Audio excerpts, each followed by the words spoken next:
Happy Easter, motherfuckers. How's everyone's Easter been? Welcome back to another show of, well, Arsenal. I was gonna say Arsenal all out, but it's Arsenal therapy once again tonight. Yeah, I don't even know where to start with this one, to be honest with you. There's been a lot of, I would say, trigger warnings so far this season. I mean, for a team that is top of the league by 9 points, quarter-finalists of the Champions League. I've never given so many trigger warnings in my life. So, yeah, I think this one's gonna be interesting. I mean, we thought the Wolves game when we went 2-0 up and bottled that in the last minute, we thought that was painful, but this is arguably the hardest one to swallow. Pause. But oh, for fuck's sake. We're 1 minute in, I didn't say anything this time. God's sake. But yeah, you guys can take it away. We'll go round the panel, of course. We're joined, of course, by Dom, Posh, Darkside, and Josh. We've got Seb and AT joining us later on. Yeah, Dom, after 2 weeks, you're back on the show, mate. How's it going? You good? Yeah, good to be back. Yeah, sorry to have missed the last couple. Obviously, I had a personal loss just the day before the show 2 weeks ago. And last week, I was on standby for work and obviously wasn't called into work. Could have done the show, but yeah, no, good to be back. Good to be back. Was joining in the quiz at home. Nigel Winterburn was bothering me because I couldn't remember for the life of me where he came from. I just had a complete I forgot to ask as well, like, aside from Arsenal, how's your Easter been, bro? It's been all right. My brother got married Saturday, so Oh yeah. So yeah, no, that was a nice point. And I'm looking forward to the resurrection of Jesus on Tuesday. You mean Gabriel Jesus, right? Yeah. Yeah. And, unfortunately, back yesterday. And Posh, likewise. Yeah, personally, I'm not too bad. Sorry, I couldn't be with you last week, but I'm back, and I'm looking forward to this live stream, or as I'm going to call it, Dom versus the world. I think it's going to be, as I always say, when Arsenal drop points, it's going to be an interesting one. And you're feeling better now because I made an Easter related joke, right? That's cheered you up. Well, you're talking about Gabriel Jesus resurrecting. We've been waiting a good few years now. I was going to say we might have to wait longer than the Easter weekend. He's the only Jesus that doesn't rise on Easter. Yeah. And Darkside, I do know you're under the weather at the moment. I appreciate you coming on nevertheless, Matt, bro. How are you doing aside from Arsenal and I'll be honest with you, actually. To be honest, my Easter's actually been pretty good. I actually got a new job, so congrats. Nice. job. So it's been pretty good. I've been playing like been going casino a couple of times with my friends, and I've won a bit of money as well playing poker. So I've actually had a pretty good week. Family in good health, everyone's in good health, other than like my being a bit under the weather. But obviously, the people in red and white have obviously let me down and obviously nearly moved my hairline back to the Maldives. So we're still intact, thankfully. We're still intact, but like your background says, we are our own worst enemy, man. Like this club, man, I swear to God, it's literally just ruins. It's the only thing that ruins my mental health, man. Like it honestly ruins my mental health. Like anytime I'm like, okay, let me try to be a positive guy. Let me not be a top gooner, but be like, look, be objective. We're top of the league. We're in all the competitions. We're in a final. And then within the space of 10 days, we went from the quadruple to we better win the effing league.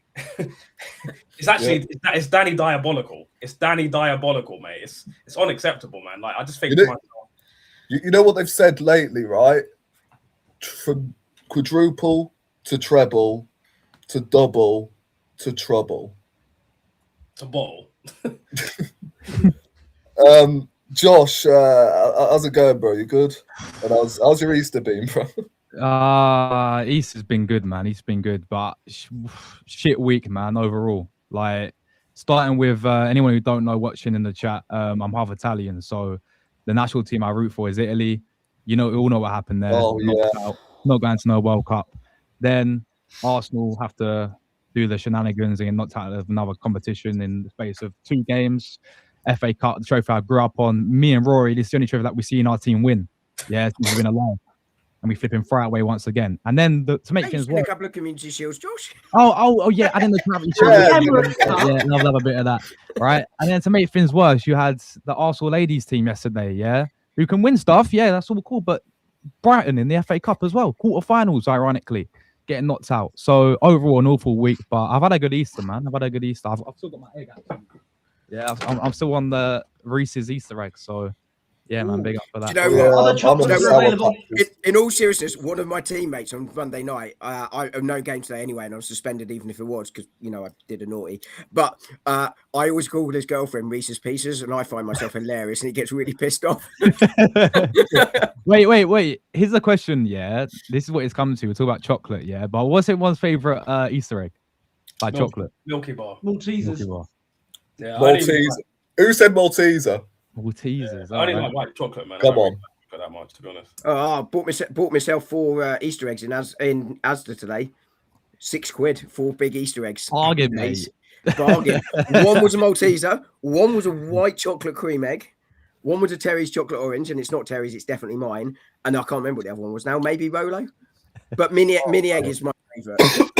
Does Rolo still exist? I've not seen Rolo in ages. Yes. And do I love my wife good enough to give her the last one? Absolutely not.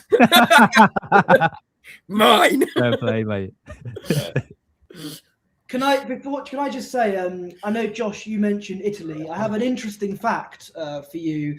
Since 2006, the Italian cricket team have won just as many World Cup matches as the Italian football team won. Oh my God. Cazzo. Nah, bro, it's like I know it's Arsenal, yeah, but from outsiders looking in, how does this make you feel? Like, does it feel not right having the Italians in like a World Cup for the 3rd time in a row, by the way? Because this World Cup's in America, yeah. You look at the American Italian population, the Canadians Italian population. They're all expecting to see Italy in the World Cup, but it's for me, it's the biggest international embarrassment in history. It's a country like Italy, 4 World Cups, the heritage and the tradition and the players and the culture. Yeah, look at it now. It's an absolute disgrace. But thankfully, from top to bottom, the president's resigned, Gattuso's resigned. They're looking to get Conte in maybe as a manager. They're looking to rebuild it from top to bottom, and hopefully 2030. And by the way, they're extending it to 64 teams, I think. So you got to be there. But well, it is, man. Okay, sorry, Rory. Can I just ask a quick question to Josh? It's a serious one. My first World Cup memory was DiBaggio kicking the ball over the bar. But like that's sort of my, to give you an idea on my age. But in all seriousness, like England sort of went through a really similar period where we had to almost redo the entire organisational structure, really look at it from top to bottom. And obviously that took a number of years after they decided to do that before we started to sort of get towards the team we have now, which may or may not win anything, hasn't won any date, but has certainly been far more successful in terms of getting to the latter stage, etc. etc. Do you think that's what they're going to need? And Italian fans, in all seriousness, are going to have to suck it up for possibly another decade while that goes through? Or do you think there's a quicker fix? 100%. Nah, it's literally that. It's literally that because, as I said, the president, right? He's been here for many years now, and he's always been that bigger problem. And the problem is what we're seeing with Italian football now. If you look into the league overall, you have a team like Como, yeah.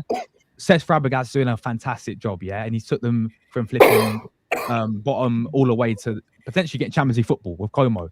But Rory's dying more than the Italians. But sorry, like I choked on a bit of bloody sugar. What? Yeah, like I'm eating sour patches, bro. Like then yeah. I was choking in the meantime on a piece of sugar. I'm so posh. I'm eating Waitrose one. That's why I was going to ask, like, what the fuck are we talking about here? I even have my grandma coming in, bro. Like, you okay? Like, yo.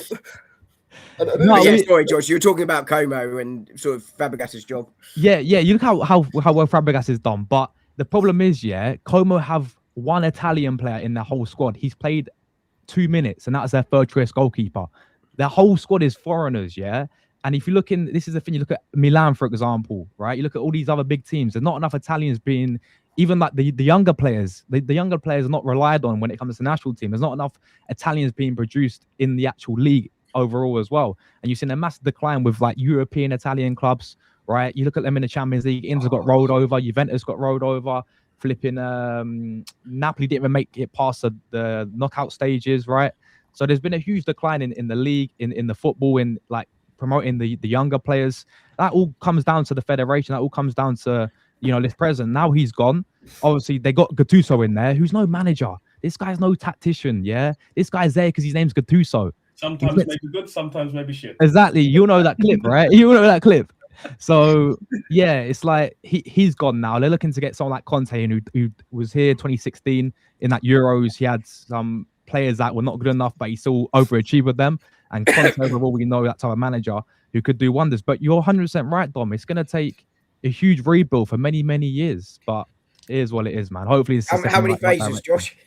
Yeah, how many phases? Yeah. If only I could have held out for another 15 minutes. Also, like, I know going off topic, but we watched the boxing on Saturday. That was not really boxing, was it? It was more like a street fight. Oh, it was Teletubbies. It was Teletubbies, man. I mean, to be fair, you know, despite it not being boxing, showed more fight than Arsenal did that night. I mean, you know, that the corner man sprinted in, and I had more entertainment watching that, to be honest. I ain't even lying. Probably more entertainment than Arsenal showed all season, in all fairness. I mean, I like the fact we've just gone completely off topic, by the way. Imagine my shock and surprise. Yeah, to be fair, I don't really want to be talking about Arsenal right now, but yeah, that's why we're on here. Just to, you know, speak about that. Game on Saturday. I think it was Saturday anyway. Yeah, it was. God. Southampton. I don't know what to say. As I said, right, I don't think this one has hit harder all season than, you know, the rest of the results we've picked up this season that have been poor. You know, knocked out of the FA Cup. If we'd have won that Carabao Cup, then I'll probably allow it. But the fact we've been knocked out of 2 competitions in 2 weeks, yeah, that's a bitter one to swallow. I'm not going to lie, but yeah, we'll go to Dom first. Did you? I actually don't know whether you watched the game, to be honest. Did you catch up on? I've seen extended highlights. Obviously, didn't see the game. I had to turn down a ticket to the game because my brother got married, which, you know, I felt that, you know, if I went to the game, I probably wasn't seeing another dawn. So, you know, and in hindsight, it seems like that was a wonderful decision to, you know, to not go to the game. Your brother timed the wedding perfectly. I know. The irony being that he picked the date on the grounds he wouldn't have a game that Saturday, which is why he picked Easter Saturday. And it's much cheaper in the spring than the summer. But yeah, I think, you know, the context of the game was quite significant because we obviously lost the Carabao Cup final. We played very poorly in the Carabao Cup final. But at least if you look at the two, at least we lost to Manchester City, who are a very good side. Southampton are still a championship side. Yes, won in magnificent form, but you'd expect to be winning that game in a cup quarter final. You also are expecting a bit of a reaction because you've just lost the Carabao Cup final, right? And you want to see that fight. And I understood why some players weren't picked for this one. We've talked about the need to rotate. You know, you can understand why the Champions League and the league are going to be more important games this season, but this is still an FA Cup quarter final. And ultimately, I don't think, with the exception of Max Dowman, and you could probably make a little bit of an excuse if you wanted to for a couple of players that were sort of coming back in after some extended periods out, you know, in terms of rustiness. So Norgard hasn't played significant minutes and I got a bit for Norway. Odegaard, obviously, not Norway, Denmark. Odegaard coming back in. Maybe you can sort of say, you know, you're not expecting the world from them. But ultimately, nobody played well from what I can see. And I've watched extended highlights, which isn't the same as the whole game. Bar Dowman, we made defensive mistakes. We 3-4 long balls, crucial ones that we sort of lost. Didn't defend the transition well. Didn't defend well. And we didn't exploit the space that Southampton appeared to give us when they did come forward. And I think overall, the players haven't stepped up. We didn't look up for the game. And, you know, as I say, I was expecting a little bit of sharpness to sort of come back. But that's the same for Southampton. And it can't be an excuse at all. And ultimately, Arsenal have lost this game. They deserve to lose the game. it's now going to be a huge test of character going forward because you've just gone out of 2 domestic cups. You know, I never thought we were winning the quadruple. I was quite clear on that because it takes 1 poor performance to go out of a cup. We've had 2 poor performances and gone out of cups, but the fact they're back to back is a real concern and a real worry. I still think we will win the league. Champions League, who knows, right? You'd expect to get through against Sporting, but Arsenal are now under huge pressure, huge scrutiny, and they can't shy away from that now, and they will need to answer their questions. So, you know, I can't go too much into detail on the game, but it was a poor performance. Players didn't step up, and Arsenal have to respond. They have responded most of the season to when things have gone badly wrong, but they didn't on Saturday, and they looked to me to be deservedly beat. Yeah, well summarised actually, considering you didn't, watch a lot of the game, or you didn't watch any of it, in fact. But yeah, I've watched a 12-minute highlight package, and 30 seconds of that was the players coming out the tunnel. I'm not quite sure why that had to be 30 seconds. Maybe the game wasn't that good. Yeah. Posh, I know you may have a lot to say on this one, but I'm waiting to do this shit. Take it away. Take it away, bro. Oh God, I mean, you could just take one of my many rants from last year and just put it up there. It's the same things. I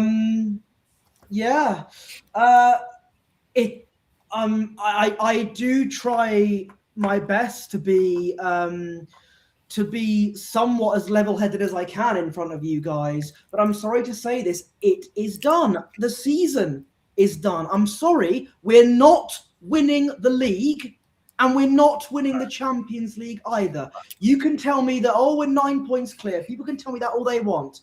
We still got to go to the Etihad, and the way we're playing, I have horrible feelings about that. And Man City have got a game in hand, so that 9-point gap could become 3, and then it's very much squeaky bum time for that. And I do not. I mean, this team can't even beat Southampton. With all due respect to Southampton, we still have enough quality to beat them, even with a rotated squad. What makes you think?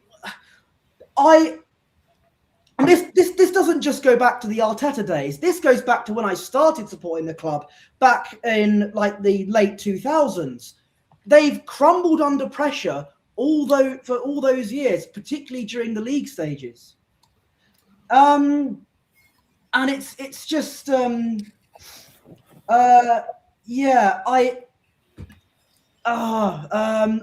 forgot what I was going to say. So can you come back to me? My mind's gone blank. Yeah, sure. Hang on 1 second, Posh. You playing up front for us this week? Your mind went blank. I figured you'd fit in. As a bio. Oh, classic dad joke, ain't it? It's not my worst of the day. Well, in the meantime, we'll go to Dark Side. Will you tell me, brother?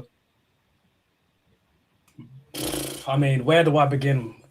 Not only with the performance, but I've said it so many times. Martin no Asgard, Martin no shoulder guard, Martin safeguard, Martin the fucking Beyblade, man. All this guy does is spin around and look fucking busy. I swear to God, this guy is such a fraud. This guy is a fraud, man. He's such a fraud. This guy it's like when I was 19 working in Tesco, shuffling around the crisp looking busy. All this guy does is look busy, bro. He don't do nothing. Sorry, Dark Side. That's not what you do when you're 19 and working Tesco, because you do what I did, which is build toilet roll forts on top of the racking and do absolutely nothing for 8 hours. You know what's funny? Little side note, I actually used to sleep in the fridge, actually, because we used to have like a broken fridge. So I used to sleep in there. I used to put like Tesco bags on top of me so that nobody could find me. And I just like appear out of nowhere and be like, yeah, I've been walking on the shop floor. I've been doing stuff. I've had a 3-hour nap. Oh my fucking God. My brother just used to walk around with a clipboard and no one ever asked him what he was doing. If you wear a clipboard or you've got a hat, people don't ask you questions, bro. I swear to God. So, yeah. Anyway, so it's like for me, that captain is a direct reflection of Arteta and his cowardice and his mindset. So when I see Odegaard hiding in big games, not stepping up, not being accountable, not saying, give me the fucking ball, I'm the captain. If everyone's playing bad, I'll win the game by myself. I said it on my channel the other day. When's the last time you see Martin Odegaard have a man in the match performance? I'll tell you when. It was 22-23 Newcastle away when he got a brace. Other than that, I have not seen a man in the match performance from this effing fraud, bro. This guy is the biggest fraud. I don't know how this guy is captain. I was cussed out on my stream the other day because I said, Mr. Arsenal, when what's his name? I just forgot his name. Tony Adams said that they should make Declan Rice the captain, and then all these top gooners were attacking him. Let me look at the camera and say this. How fucking dare you? You dusty prick say that. One of the greatest captains in our history, the only captain in our history to win the title in 3 different decades, and you're questioning him. Who the fuck do you think you are, man? I can't hear. He's doing a Seb. He's going close to the camera. Honestly, and I just like, for me, like Posh said, me and Posh, I think we agree on pretty much everything. We are not winning the league. And the fact that people are still saying, but we're in the Champions League. We are not winning the Champions League for 2 reasons. 1, this manager is a fucking coward. Number 2, who in this attack has enough individual brilliance like an Alexis Sanchez, a Thierry Henry, or an Eduardo to get us over the line in those tight semi-final and final games? Kiss my fucking arse, man. Can I say, I genuinely think in all my nearly 20 years of supporting Arsenal, I think the left-hand side is the worst it's ever been. This is the dustiest left-hand side I've ever seen in my eyes. Every single time I have to lay eyes on every time my ebony orbs gaze upon that left-hand side, I want to go blind like Ray Charles, bro. I swear to God, this left-hand side is dusty. It's so dusty, man. It looks like, bro, that left-hand side, whether it's Martinelli, whether it's Trossard, whether it's Madueke, it's just like, honestly, it's just COVID-20, bro. It's horrid. It's horrid, man. I swear to God. And I'm just getting so tired of seeing these same performances over and over again in the big games. And I'm going to say this last point before we go to Josh here. Every single time Arteta has had to step up and win important games. Let's go all the way back to like 2020, 2021. We had 3 games in hand. We had to play Crystal Palace, we had to play Brighton, and we had Spurs away. Bottle. 22-23. We was 8 points clear. Bottle. 23-24. This dickhead plays Havertz in midfield and we lose to Aston Villa. Bottle. Doesn't go to the Etihad and plays for a draw. Bottle. And I'm telling you right now, it's gonna happen again. It's gonna happen again. And I can even name more. But listen, this Lego head terroristic fraud. Party it right back, you know. There's just so many fundamentals you could pluck out that this guy has got wrong over the years. And I'm just gonna say one more thing. Yeah, I'm just gonna say one more thing. Go on. Not only does he bottle in the big games, that we need to win to get either to see the captain's armpits or to qualify, Whenever we play in a big game, look at the tactics. There are no tactics. Look at last season, PSG away. What was the tactics? Thomas Partey long throw. Are we fucking Stoke, man? What the fuck? You know the answer to that question. Look at the final, the Carabao Cup final, playing for a draw in the final. What the fuck? Come on, someone needs to ask me this question. What the fuck is this shit, man? What the fuck? As I said last year, it's like Arteta thought it was a league game because he's not been in the final in so long, so he was playing for a point. Exactly. And you know what it is, right? I don't know how many times you guys get these comments. So look at it, Dark Side, Josh, Posh, etc. I don't know if you get these sort of comments, Dom, all the time. But every time I upload a match reaction, I'm criticizing the team. Even Tom's had comments like this. Because you're negative, you can't celebrate at the end of the season if you win a Premier League trophy. Mate, I've had people trying to literally campaign to deplatform me off social media. Every single time. I've had people trying to kick me out of WhatsApp groups because I don't like Arteta. Hi, Sam Wilson. How you doing? Every single time. I go to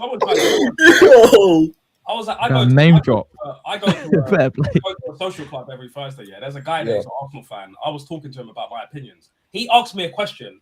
I responded to the question, and he started getting aggressive, saying, "Oh, you just like the sound of your own voice, bro. You asked me a question. I responded. You don't like the answer."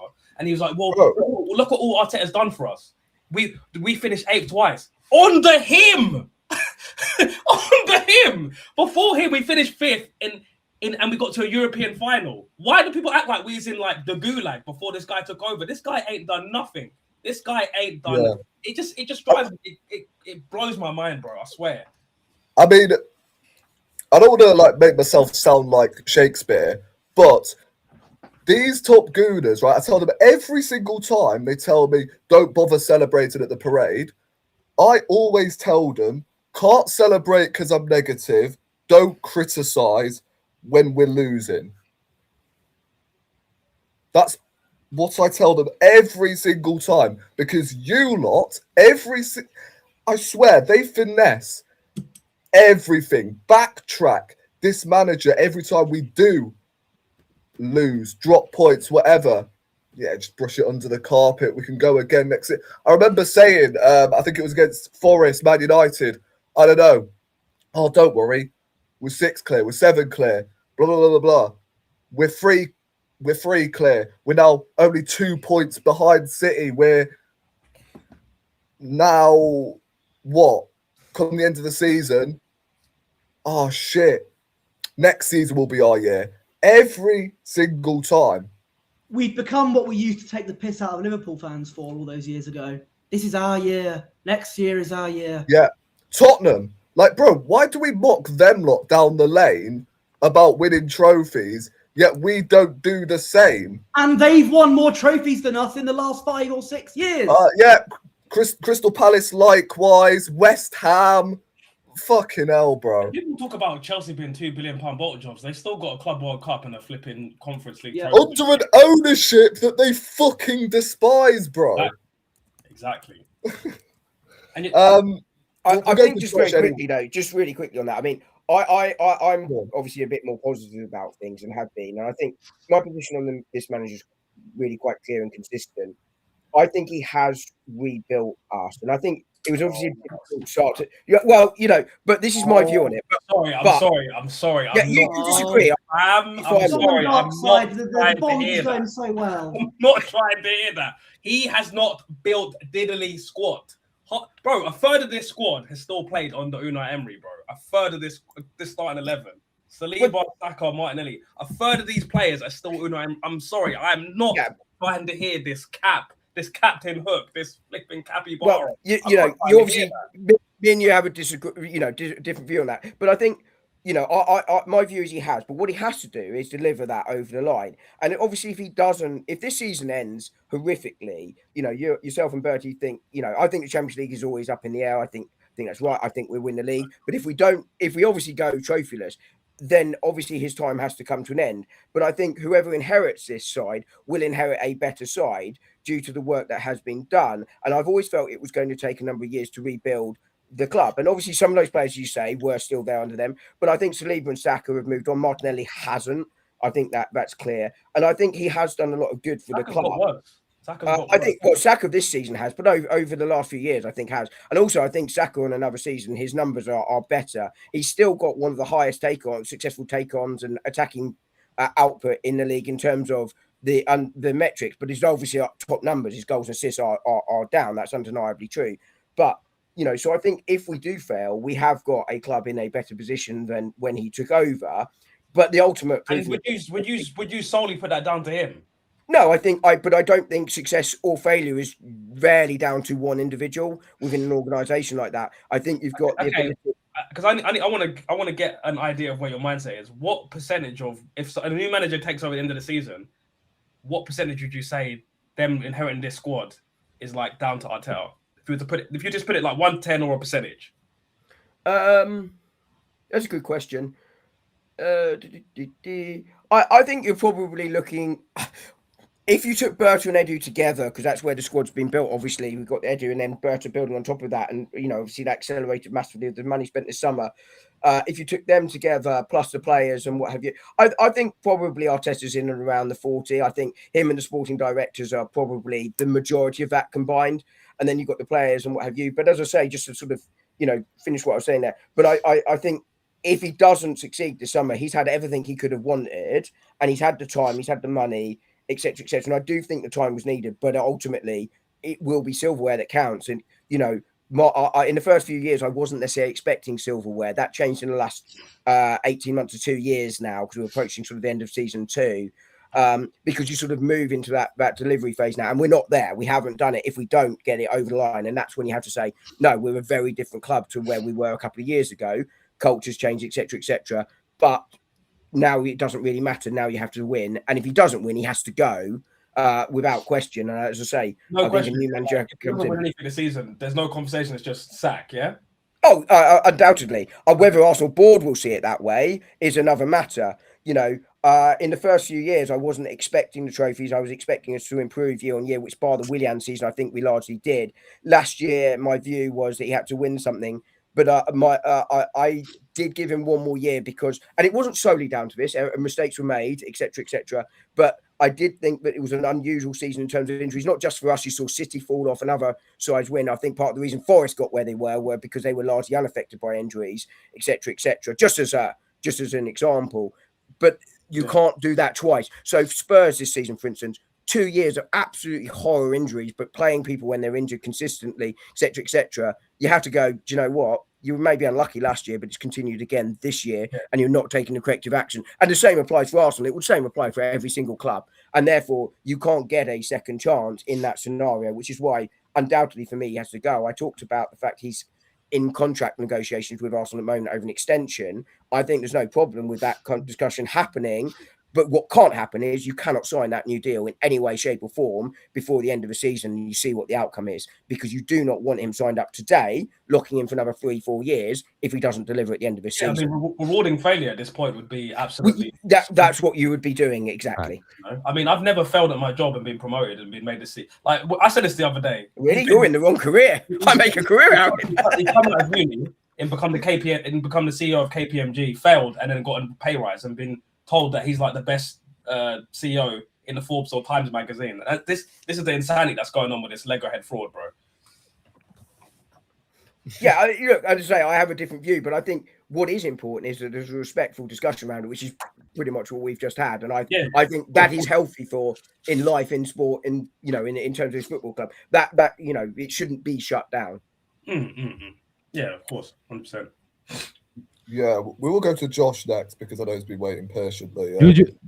Posh, did you want to finish off what because you say you want to come back? Yeah, I remembered what I wanted to say, and so for months, whether it's on X or whether it was on this channel, I've been saying yes, it's great we're winning games, but I am worried about how we're playing our football and how, is the magic word, unsustainable it's becoming, and I'm worried that we'll get found out further down the line, especially when it comes to crunch time. And I just got told, just be happy we're winning. Stop being negative. We're top of the league. Do you not know what unsustainable means?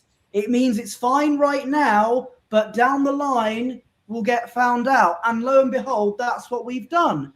That's the fact of the matter. And, the thing is, obviously, Arteta... If we go trophyless yet again, Arteta should go. We can all agree on that. But Dom made a good point about whether the Arsenal board think that, because they just think. I think it doesn't matter what we say. It doesn't matter what the board, the Arsenal. They just stick their two fingers up at us and just listen to the people that, as I said in the chat yesterday, that generally treat Arteta like a god.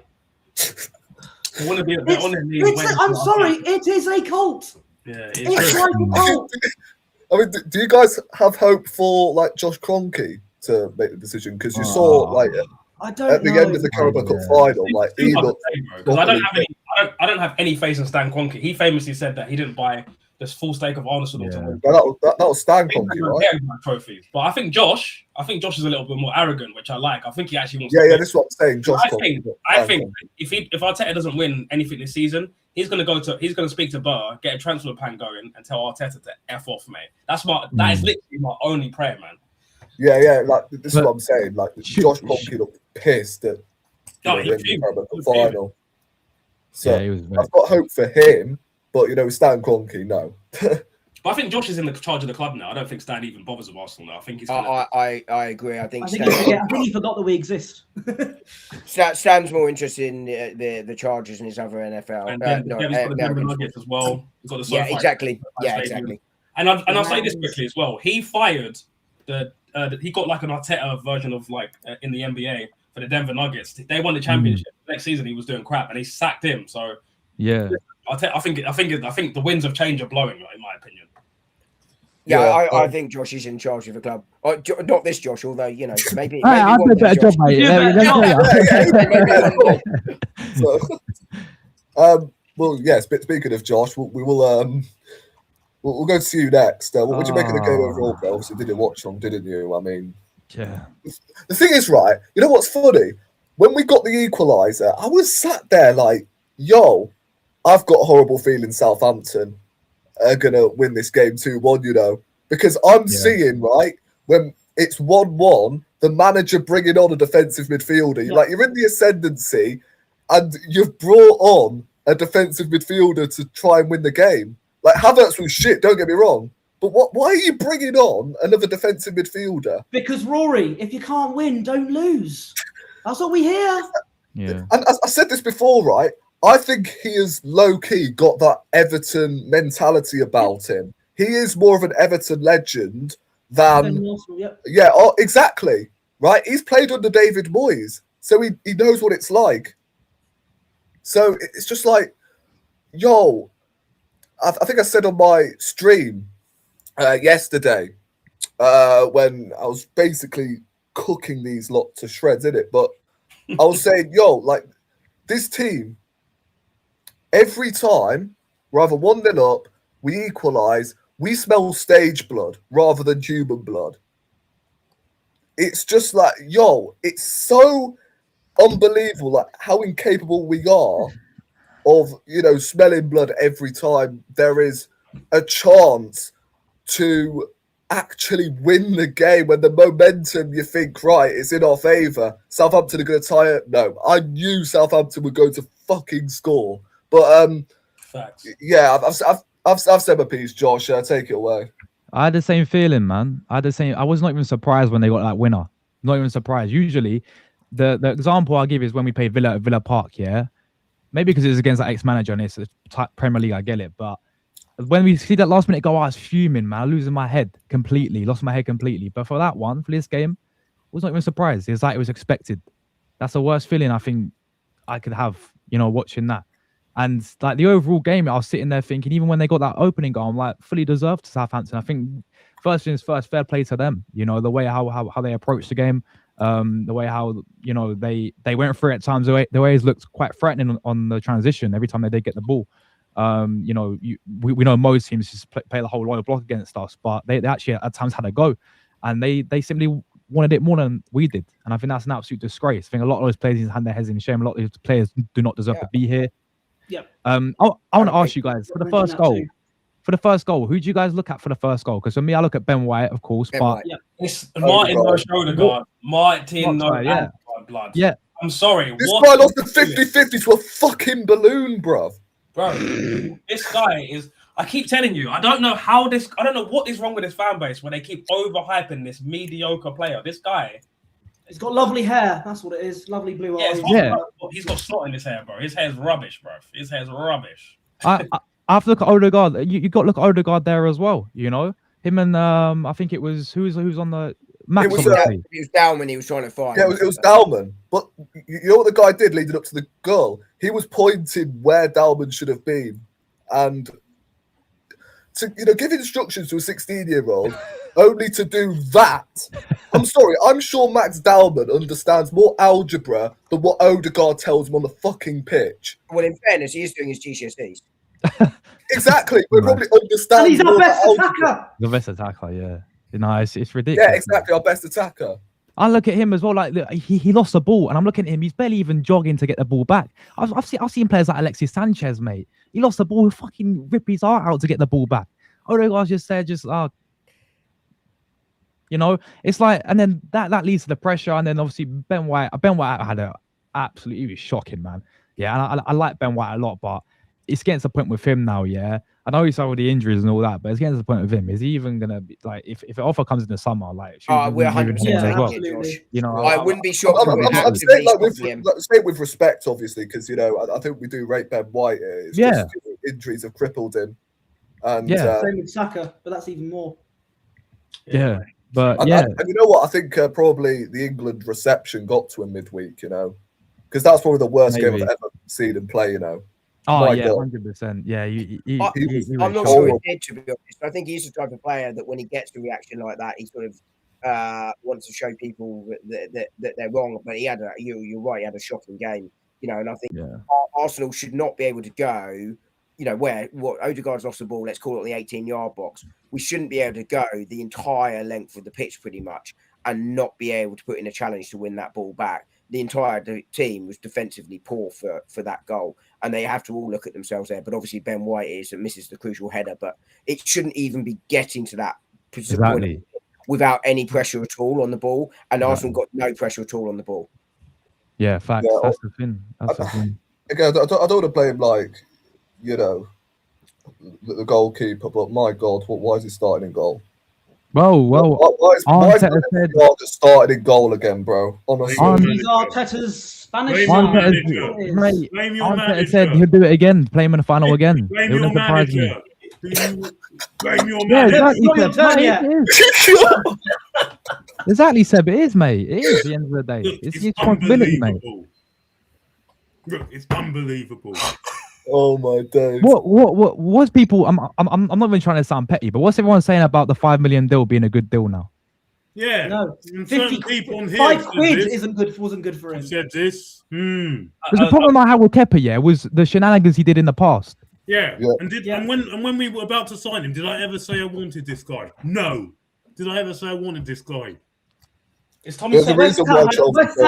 West Ham yesterday had a 20-year-old in goal. He never played for them. I know they lost, but he saved a penalty, which was more than Kepa ever did in the last 2 finals he did for Chelsea. So he's done more. There's a reason why than Kepa did in his entire career. There's a reason why Chelsea bought him for 70 million and sold him for 5 million. By the way, exactly. They knew that Arteta would sign any old player from Chelsea. We'll sign Garnacho next year if we're not careful. Oh, my friend is saying that as well. You keep. I really hope not. Saying all this, you've backed everyone else from Chelsea who they've signed. You've backed them all. Well, no, oh my God, well, that's not true, is it? You were the one that business. Yes, you did. I've got the quote. I have got the quote. Go on. And trust me, you are not playing devil's advocate with me tonight. I'm not playing devil's advocate. I'm saying you're factually incorrect. You have no. It's real. I've got the quote. Every single player. Yes. You said every single one. Go on then. Business. You said go on. You said Willian was smart business. You said Kepa was smart business. you said Sterling was smart business. Well, look what it's doing now. No, again, it's not true, is it? You did. It's not true. That's not every Chelsea player. Secondly, I still think Kepa is smart business, by the way. Sterling. What? You think it's smart business now? What have you done? No. Look what you've just done. No, you asked the question. You asked the question. Have the courtesy to listen to the answer. It's not smart business. We've lost a trophy. We've gone out of the double. We're about to go for... Oh, man. Yeah, but I also said I wouldn't have started him in the final as well. Yeah, so blame your manager. Blame your manager. I did blame him. I did blame him.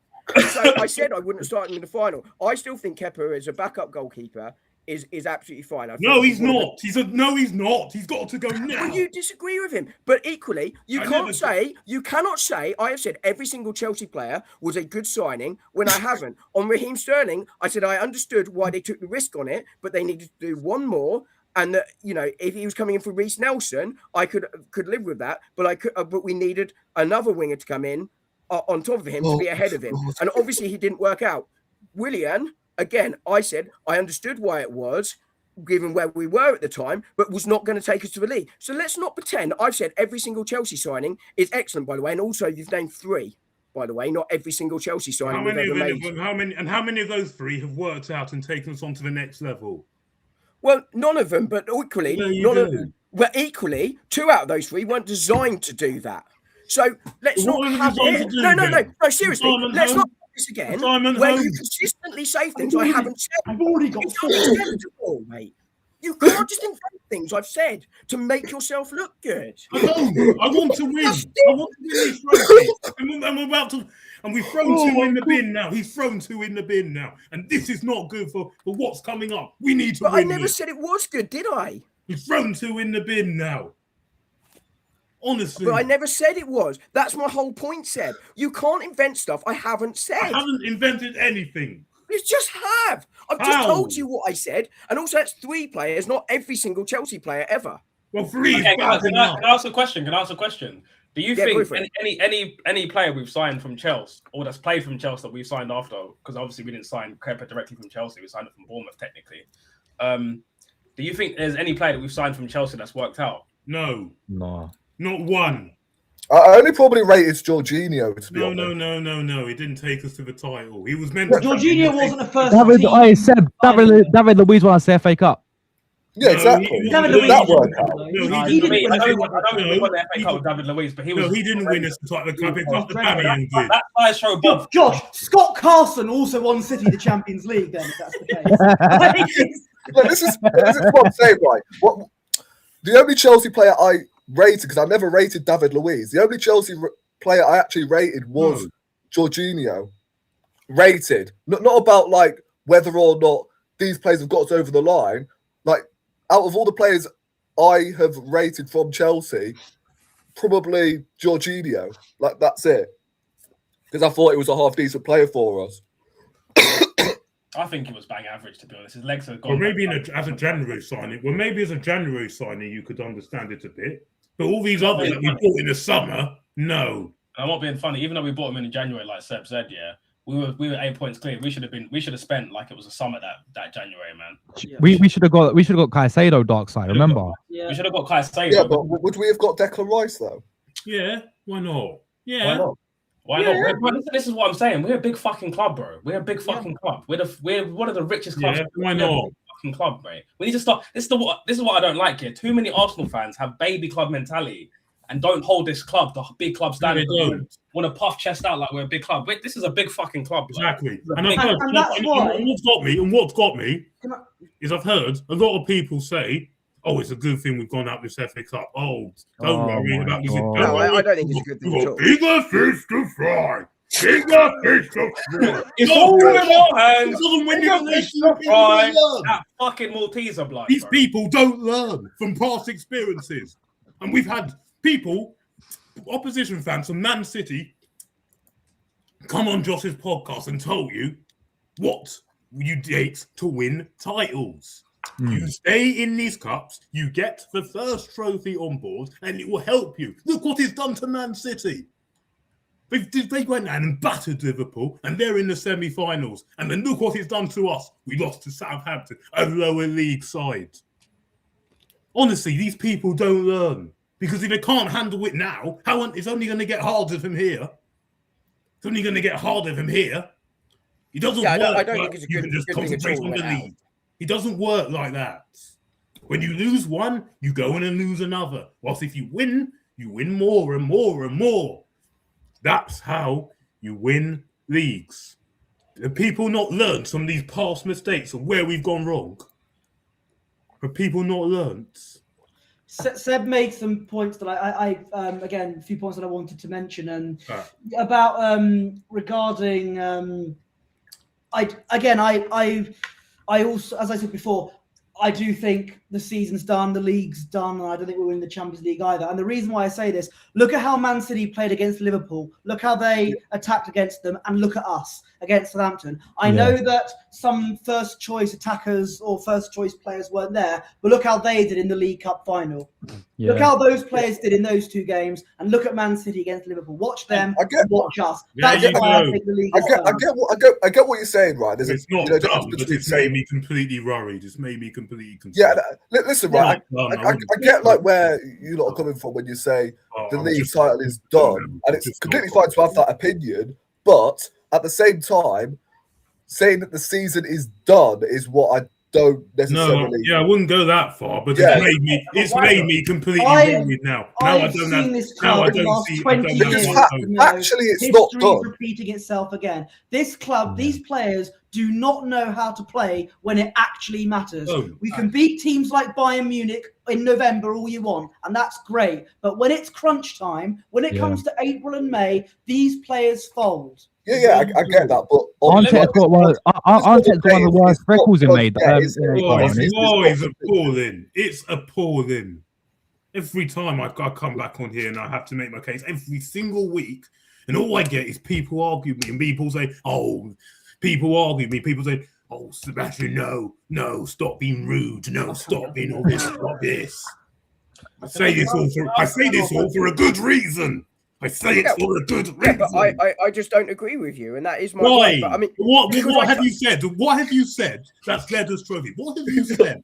You've said nothing. Because all this, it's made things unravel. And I really am getting to the point now where they don't know what it takes to win. And people who back this, I'm sorry. It's just, what more do you need to see? Well, we'll see what happens come. We'll see what happens come May. But as I said after the Carabao Cup final, I think that was an important trophy for us to win, and we didn't do it. And when you look historically at it, actually, sides that have won the Carabao Cup, there's actually only been 2, I think, in the last 20 years that haven't necessarily won or been in a position where they're winning. They've gone on to go and win more trophies afterwards. But I do think that this was important for Arsenal, as I said beforehand, because winning that first one, I think, is really important. I think it lifts the pressure on them, and I think it helps going forward. So I do think that, well, that may or may not play into City going forward. I think there is I worry that this is a similar one to Birmingham all those years ago under Arsene Wenger, where it went wrong. There you go. But I do still think that we're going to win the league, and I think if we win because I think we're 9 points clear. I still think City have a soft underbelly, and I think, and I do think they know what it takes to win, and they're on course now. They're on course now to chase us all the way. They do know what it takes to win. They don't have a soft underbelly. I think it's us. I don't. Well, I think. Sorry, real quickly, just to finish to answer the question. Then, sorry, do come in, Dockside. But I do think City still can be got at. But the question. So I think Arsenal are good enough, and I think they will win the league, and I think City will drop points. I think we will drop points, and our running is relatively favourable. But City do have their tails up. That's unquestionably, and Arsenal will be the ones under pressure, and they're the reasons why I think it is understandable to question why Arsenal may or may not win the league. And I think it's obvious that after the cup final loss that it was going to be questioned, and you can double that down having lost against Saturday, because that was your opportunity to bounce back and sort of not right the ship because you've just lost the cup final, but at least sort of change that narrative. Now the narrative doubles up. So, there are concerns, there are worries. There's no question about that. But I still think Arsenal. But I do think that Arsenal will get there, in my view. But sorry, Dockside, I just wanted to finish answering the previous question. Yeah, no worries. I was just going to ask you, bro. And feel free, anyone else on the panels after this. But I was just going to ask you, what about us as a team, or what about the manager, or what about the way we're playing gives you the faith that we are definitely going to win the league? Because I personally see nothing other than us just basically kind of Super Mario, lucky in our way into winning the league. But even that, I think, is very on. If you were to give me a percentage right now, I'd say there's a 15% chance we win this league. I'd go much higher. I mean, I wouldn't use the word definitely win the league. As I said, there are worries and concerns. You don't know what's going to happen. But I think we probably, if we win the league, it's going to be sort of more similar to Liverpool, where we get over the line. I think it's been a long, hard attritional season for everyone. But I do think that we are obviously defensively solid, albeit that obviously looks bad when you've just lost the 2 goals we conceded against Southampton, which were obviously shockers. But, I think that will really help us to grind out results. And I just think we will in a relatively attritional league, and that is what the league has proven this season. It's not been a fun league to watch at all this season, not just us. I mean, just across the board, been very few good games. And I think in that kind of style of league, I think Arsenal will get there. And as I say, I think City will still drop points, because I still think in transition, sort of similar to how we lost to Southampton, they are very vulnerable. And I think as they can't afford to slip up. If they're to win the league, they're going to have to go perfect. Now, maybe they can do that, but I'm still not sure they can. They haven't gone that. You know why they don't have to be perfect, bro? Of course they can. Of course they can. They've done it before. Of course they can. They've come back from further behind and done it. Of course they can. I'm not sure they have they? Yes, they have. Yes, they have. They were 9 points. They were 9 points behind in 2013-14. Won the league. And that's where they are now. A couple of seasons ago, they were 8 points behind. Won the league. That's not as far behind as they are now. But you've got to play them. Don't forget, John. They still have a game in hand, and we've got to play them. Fake, bro. I'm getting fucking rage baited still by Southampton fans, bro. Yeah, do you see what this club has made me do? But Rory, Arteta's changed the reputation. He stopped us from being a laughing stock, apparently, according to his cult. Yeah, apparently. You can add that, by the way, to your pinned Twitter account, whatever. Yeah, we got done by their Twitter and everything, mate. Arteta's legacy. Southampton fans rage baiting me in the fucking comment section. If that doesn't, honestly, wake up these players and this manager, I don't know what will. If this doesn't. Exactly. You're seeing everyone do this. And every opposition fan singing second again. Every opposition fan. You heard Wolves fans do it. You heard Wolves fans do it. You even heard Southampton fans did it. You heard them singing after that Carabao Cup final. Honestly, we deserve it, Seb, at the moment, don't we, mate? I'm getting really tired of this now. Yeah. The only way to stop it is to win. There's no question. Until you win, it's going to happen. As Bertie said earlier, like it's what Liverpool had to put up with for years, and we have too, because it's been 20 years since we won. Manchester United before Alex Ferguson, similar. You know, the only way to stop it is to win, and he has to do that. And Arsenal have to use it. This is why I say I need it. This is why I say I need it now. Because I'm just not convinced that it is going to happen. This is what I see. I need it now, especially when I'm seeing trash like this again. This is why I'm saying I need it now. Yeah, and look, as I say every week, you're going to have to wait until we can mathematically win it, which is a few weeks away. But doesn't happen. Trust me, I'm crashing out. Would you sack Arteta now, Seb? Yes, right now. Yes, come on, man. You sack him. You sack Arteta. Yeah, come on, I would sack Arteta right now as well. Yeah, the only way we could win any kind of trophy this season if we sack Arteta. I'd rather we sack Arteta and have Renee Slegers in charge. At least he fucking wins. Yeah, exactly. Yeah. So I'm being serious, bro. I'm being serious. At the end of the day, I want a fucking winner, bro. She's a fucking winner. Arteta is a loser, blood. He won the FA Cup and the Community Shield as a player. He's won the FA Cup and the Community Shield as a manager. He's a fucking fraud, blood. He's a fucking fraud. He's awful. And his cult fan base count Community Shields as a competitive trophy to make him look good. You know, some dickhead. Again, hi Sam Wilson, how you doing? Community Shield. Well, Pep also did, but I mean, it's a trophy. It's not a big At least trophy. Pep's won the Champions League, the FA Cup. Exactly. Yeah. No, I was being flippant. Come on, this is not the time to be flippant. This is the time to be as it is. I'm not having any more trophies being thrown in the bin by this manager, especially not this title. It's not to happen no more. This is the highest he's got to, isn't it? This is since he won the FA Cup, this is the highest he's managed to get to in the stage, right? Quarterfinals. Yeah. I know, it's absolutely embarrassing. And this is a trophy that gave him any kind of time. Seb, you know the worst thing is, bro, look at the run we had, man. Yep. To get to this. The teams we played to get here. I know. We haven't faced one Premier League team and we still not got to Wembley. Are you having a laugh? We've not faced one Premier League team and still not got to Wembley. I hope Southampton win the FA Cup, man. That's for me, that's the only solace I have. I hope Southampton win the FA Cup. I'm more worried about them getting promoted for the Championship. I've got money on the Southampton to go up. Anyway. I've got a whopping £4 on it. Might be Millwall, won't it, though? I think it will. Well, yeah. Anyway, let's not talk about that. We want to talk about how Arsenal can finally lock in and get back on the teams. Do you think we will, though, Seb? Do you think we will, Seb? Seb, I'm with you. I've seen these training videos, bro, holding pens. Oh, yeah, what is going on? After we've just been knocked out of They're holding all pens, mate, and flipping what? They're running around. Wait, what's that thing, Dom, you said today? It's a new corner routine. They were practicing ring of roses for new corner routine. I hope they know as well that you can't head the same ball as well. My God. That is like a metaphorical thing of Arteta sticking his two fingers up us. I'm just getting sick. Do you know what the funny thing is? Oh, we don't care what the so-called critics say. Here's us doing some weird stuff in training. Do you know what the funny thing is? Obviously, in open training, you obviously don't do the serious stuff. But I actually do that similar one as a warm-up routine for my lot. But I mean, but you're not a professional footballer, though. No, exactly. But that's what made me laugh about it. But equally, as I say, I don't really care what comes out in open training, like from anyone. I don't take anyone's open training seriously because no one does what they're really going to do in open training. I find it a really weird rule that there has to be open training for Champions League games because I don't know what you're going to learn from it. Because you hide players, you don't do anything serious in it. I don't understand the point. As soon as the cameras go, they do the real stuff. But yeah, it's not the type of thing you necessarily want to see when you've just been knocked out of 2 cups in 2 games, right? I mean, it's not a good look.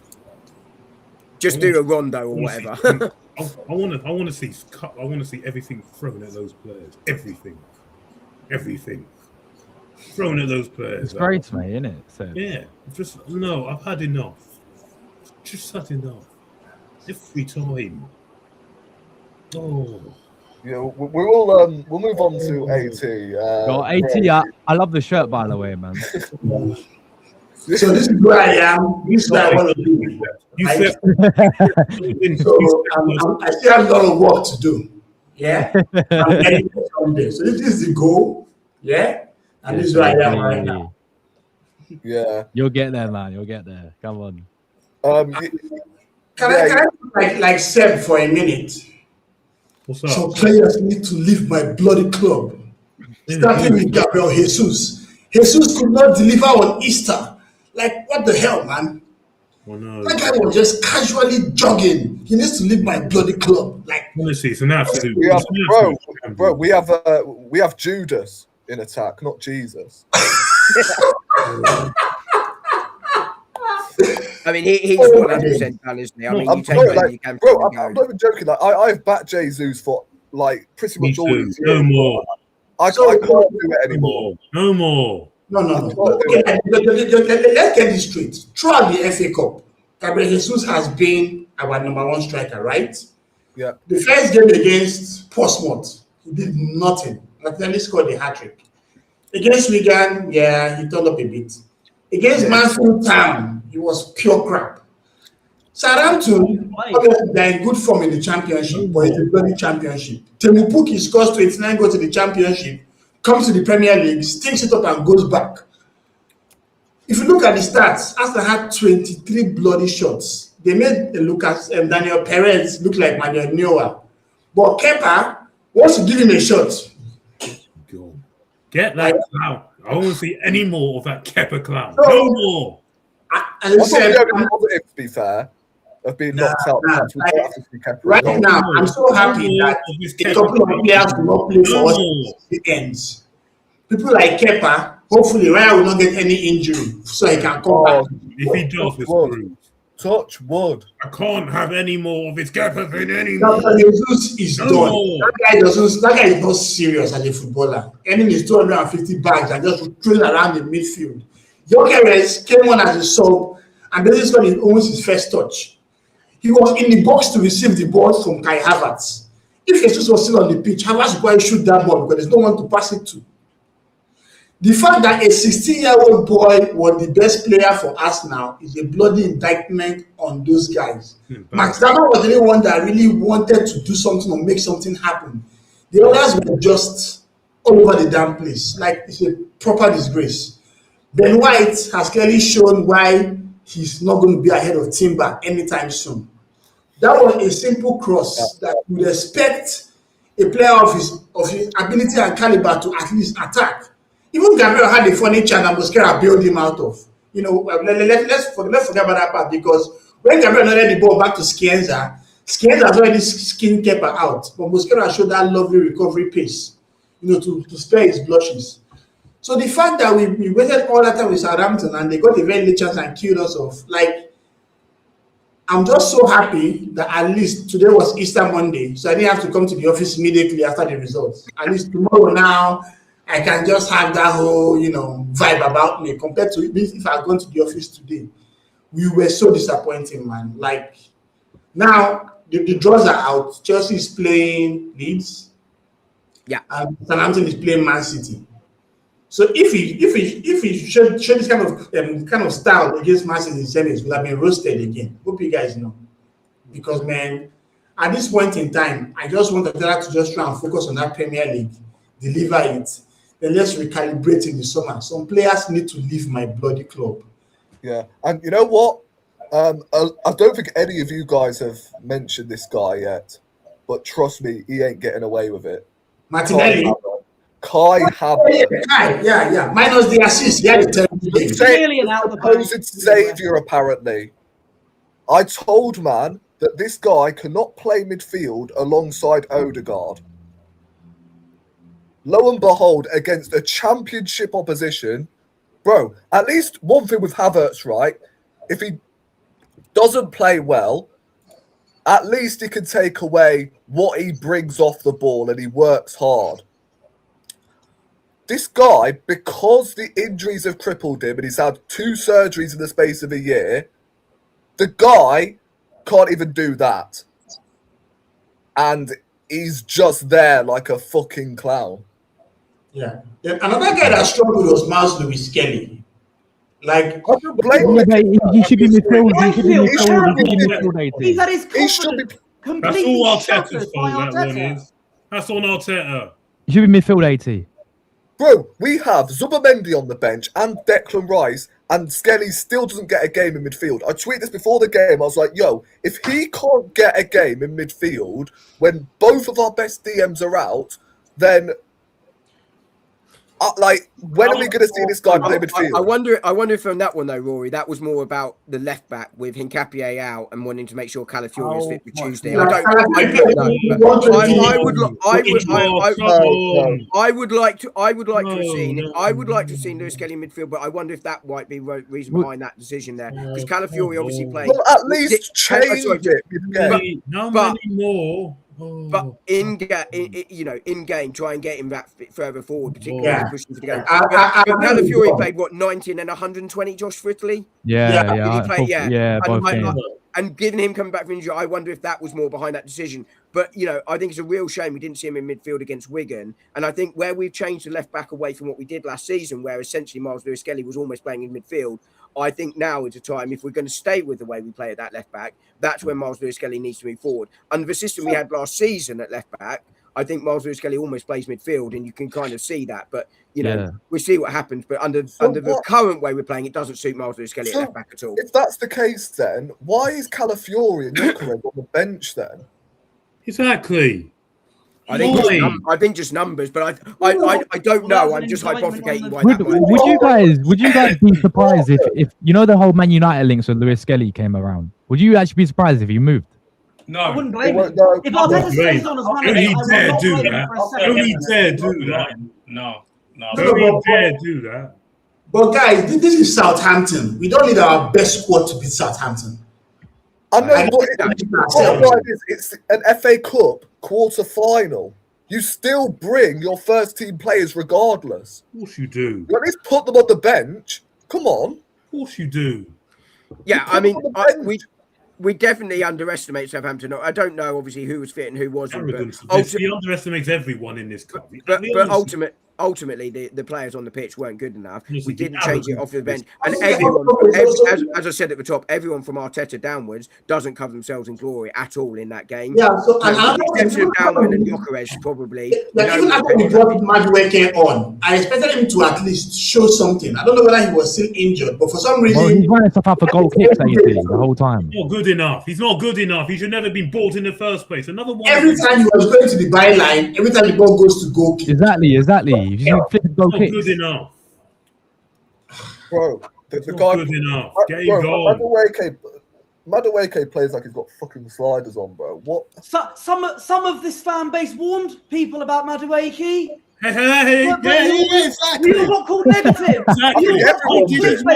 I said we all got campaigned to be deplatformed off social media because we disagreed on the Madueke sign. Exactly. Yeah, exactly. But yet this manager disrespected us and didn't listen to us and just said, "What do these fans know? I'm going to do my own thing." You stubborn idiot. When we could have got Anton Semenyo instead. To be fair, To be fair, what's going on? To be honest, we could sign anyone, and Arteta would make them all a flop. And we could have said Semenyo out. To be fair, I would have just preferred us to use one area on the right-hand side. Yeah, that as well, and that as well. Yeah, I would have kept one area. And then we'd want. Oh, mate. I would have kept. It's just sometimes. Yeah, I would have kept one area. When you keep one area and signed someone like a Kvaratskhelia. Although to be fair, that should have happened in January last year. I said back in like July that the Madueke signing would affect Wanyeri's game time, and lo and behold, I got called negative. Yeah, again. I think you guys look at the bigger picture. To be honest, if we got rid of Martinelli and we didn't buy Madueke, we could have had Lookman and Kvaratskhelia for the same amount. Lookman's another one, bro. Yeah, exactly. Like, I'm not being funny. I said 8 years ago, you could have got Johan Bakayoko from PSV for 15 million. So like that. When Musiala got injured, right, and Bayern Munich were looking for a left winger, I was just praying that they should just look at Martinelli. I was praying so hard for that, but they got Luis Diaz instead. Now see what Diaz is doing in that league with Olise. And was he stopping? Yeah, exactly. And 80, let's not forget, Luis Diaz is on 50 grand a week. Martinelli's nicking 180 grand. 180, man. 180. Gabriel Jesus gets £100,000 more than what Semenyo does.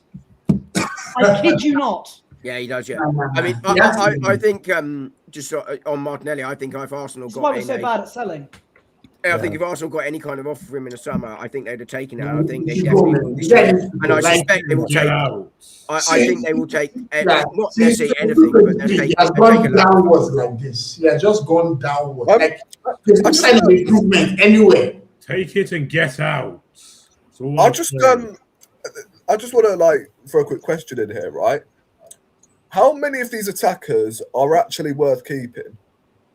Two. Saka and Gyökeres. That's it. Saka, Saka. Sorry, who? I know. And Diamond, obviously. Yeah, He's Dalman. Saka, obviously. everyone else But- get out. Trossard is he's everyone going to be else 32 in the summer and he has a year left. He can go. Trossard, but now Yeah, everyone Tyler. else Definitely can go. I agree, Seb. Gabriel Jesus has to Saka go. and Saka and Gyökeres. They're the only two I keep. Yeah. And obviously Eze as well for me. Eze? Oh yeah, Eze. I thought Eze. Yeah. Eze, Dalman, Yeah, forward. The midfielder now. That's it. But the thing Yeah, is, like, but how many fucking attackers are you buying in the summer then? Two. So right now, our Yeah, three, mate. That's the problem. Alvarez and the left winger. Yeah, we need a left winger and a strong. We need a left winger and Alvarez, man. For me, Yeah. we need a left winger. So, And so Alvarez. if you're letting Gabriel Jesus go, you need to get Yeah, you can Alvarez. replace him. Yeah. Yeah. Then we must make a left winger a priority. I'm not sure if we can get Kvaratskhelia from PSG. I'd be bitter with Havertz as well. He stinks, bro. He stinks. I think Yeah. there's a likelihood that Havertz will go this summer. I think if we're being linked with Julian Alvarez, I think the two of them kind of play a very similar role in the team. And obviously I don't want to see Havertz in midfield because I don't think it works. His numbers up top are not horrific. They're about what you expect from Premier League striker, but Arsenal are going for the league and you therefore want to upgrade him. But Havertz, the number 9, has done overall a decent job at Arsenal, but a decent job isn't where we are now. We need to go beyond that. So, so therefore, I think Alvarez comes in. I think that you don't want him and Havertz. So I wonder if Arsenal will be open to offers for him in the summer. And there's been some tenuous, and there are tenuous links to Bayern Munich, and I could sort of see that happening there in the summer. And I think that's probably, part of what Berta's thinking. Otherwise, I don't understand the Alvarez links because they are very similar. I think obviously Trossard is a player you keep, but with his age and his 1 year left on his contract, I think that's a situation where Arsenal can't. If he has 1 year left, he has to go, I think. It can't obviously the mistakes of the past. And then Martinelli goes. I think you're probably looking there with those three going. I think realistically, with Jesus as well, you're looking at 4 replacements. Even when Max Dalman probably take up some of those minutes, unless when you're out on loan. So maybe they're done. There might be a future for Eze on the left, actually. that's what I think. Eze is a Trossard replacement, right? Yes. And then you buy three. You play him in the mid. No, you play him in the middle. You play him in the middle. He gets lost on the left. But He because gets lost on that left. Eze on the left. guys, He gets lost on that left. People don't. Oh. Guys, sadly, Eze actually won't ever watch play the on the game. left again because due to Arteta's logic, he made one mistake against Aston Villa and then he's not allowed to play on the left anymore. Because he forgot to trap back Matty Cash. Meanwhile, you got Zubimendi giving the ball goodness. away to so many players that he still starts every week. Kepa dropping the ball in the final. He gets another game. Like, what is going? I just want to ask this year. What do you guys rate the summer window now? 5 out of 10. Well, it should be a 9. It's like a 7 over 10 for me, Now though. it's gone back. But now it's gone back to like a 6. Because in defense, we got it right. Mosquera and Hincapié were engine signings. Like we Good signing too. got to factor in the players that Berta bought in because like that's not his job to get the best out of them. We've got to remember that. Yeah, no, it's the Gyökeres, Eze, and like 7 Norgard as or well. 8. Yeah. Because like, it's not He's Berta's the job manager, to isn't get it? out Gyökeres. It's not Berta's job to actually play Eze. Yeah. Arteta's turned some of these attacking players into paper mache. So Yeah. Yeah. So based on the transfer window, like it's probably a 7, something like that. Or But an then all 8. performances, it's probably been about a 4. No, but then again, we still have to be very mindful of the fact that these 8 players we brought kept us where we are right now because we kept on getting stupid injuries as the season went on. But the depth was a whole lot different from last season. So at every point in time, these guys have come in to do a job, obviously. Even Kepa, that is annoying to me. He had a couple of games he played where he was decent. But clearly, he has shown his frailties in these last 2 games, and it's evident that we must keep Raya. But Mosquera has been a steal, as far as I'm concerned. Like, to get that kind of guy for 13 mils, unbelievable. Hincapié has also shown that he's actually a badass player because Calafiori and Luis Kelly went to the bench for him. Mosquera, I forgot about him. Eze has been a beast. Obviously, he has had his inconsistency, but he has been great. Gyökeres too has shown his worth. So the game is still out for Madueke because sometimes he plays well, sometimes he really stinks off the place. So I don't know, man. But in terms of the transfer window, it was a great transfer window for us. But Arteta has not really utilized them to their best potential as far as I'm concerned. What attacking player has Arteta improved? Let me answer that question for you. None. Maybe Havertz. No. I was going to caveat Tom's point about Havertz, but this guy, in the space of in terms of output, because Havertz came in as Xhaka's replacement, yeah? And in central midfield, he wasn't cutting it until he went to play as a centre forward. Right, let me caveat that. The guy in the space of, the last 3 years has missed sitters in the FA Cup, in the Carabao Cup semi-final, and missed a penalty in the FA Cup. Penalty. Bottled a chance even 2 weeks ago in the Carabao Cup final, which could have put us 1-0 up early on. Mate, he's not a good player at all. But he works really hard, though. He works really hard. Yeah, works really hard with his aerial jewels. But he's working. That's great runs. What I've always said on Havertz, right? His output, as AT says, is about one in two as a centre forward. Yeah. But the reason I should upgrade him, and I said this consistently, and I said it when he signed, that I felt that Havertz would, in a couple of years, be a squad player, which is probably where he is now. And as a squad player, I think he's a good squad player. He's not very good, but his big problem as a number 9, and Rory's just hit the nail on the head here, and I've always been consistent on this, is he is not clinical enough in the big moments. Yeah. Dom, sorry, can I just say? Yeah, but if you're not clinical enough in a good moment, then you're not a good player. That's what sums you up as a good striker or a good winger. Well, you have proper end products. Well, again, he does have end product as seen by the one in every two. But that's not enough. When you want to win, that's not enough. But as I said, Well, do you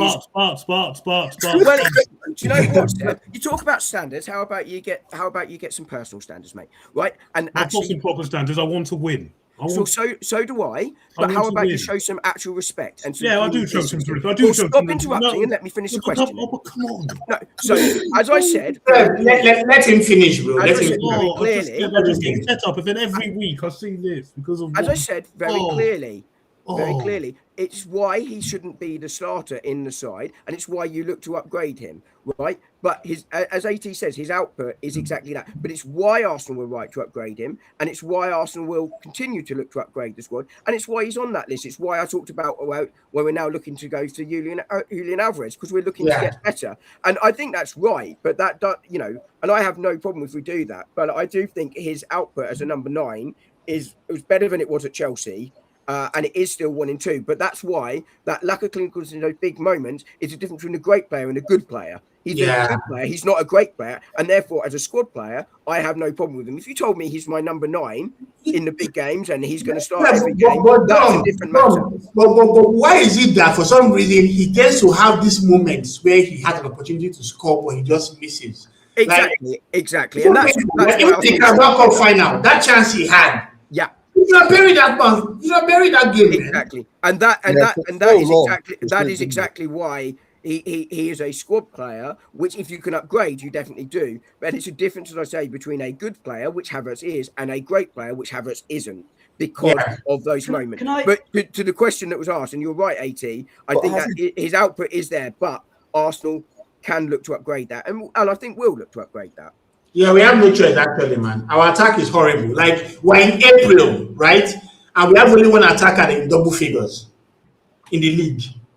And we're in April, and we're the ones that are supposed to be the highest scorers in the league. So it's a good thing that you have the goals spread out, no doubt. But at the same time, in clutch moments, we have seen that our attackers are not up for it. We have to rely on one set piece or one inspirational moment from somewhere like AZ, like against Leverkusen. Because every game, we look at these strikers and we just see them failing, and it's really sad. It's like really, really sad when you watch it. It is, but again, it was just, I think, a little context does need to record. There are only 9 players in the entirety of the Premier League in double figures so far this season as well, which is significantly down on previous years. The Premier League is more boring this season because teams are sitting deeper, and therefore you need to find different ways to do it, which Arsenal have done relatively successfully. But our attack is clunky. Our manager is defensive. There's no question about that at all. There's no surprise we look better going forward in the Champions League than in the league. And I think there is a context to that. But that doesn't mean that you can't be looking to get it better. And it's not the strong part of Arteta's management, right? We were talking about Everton earlier.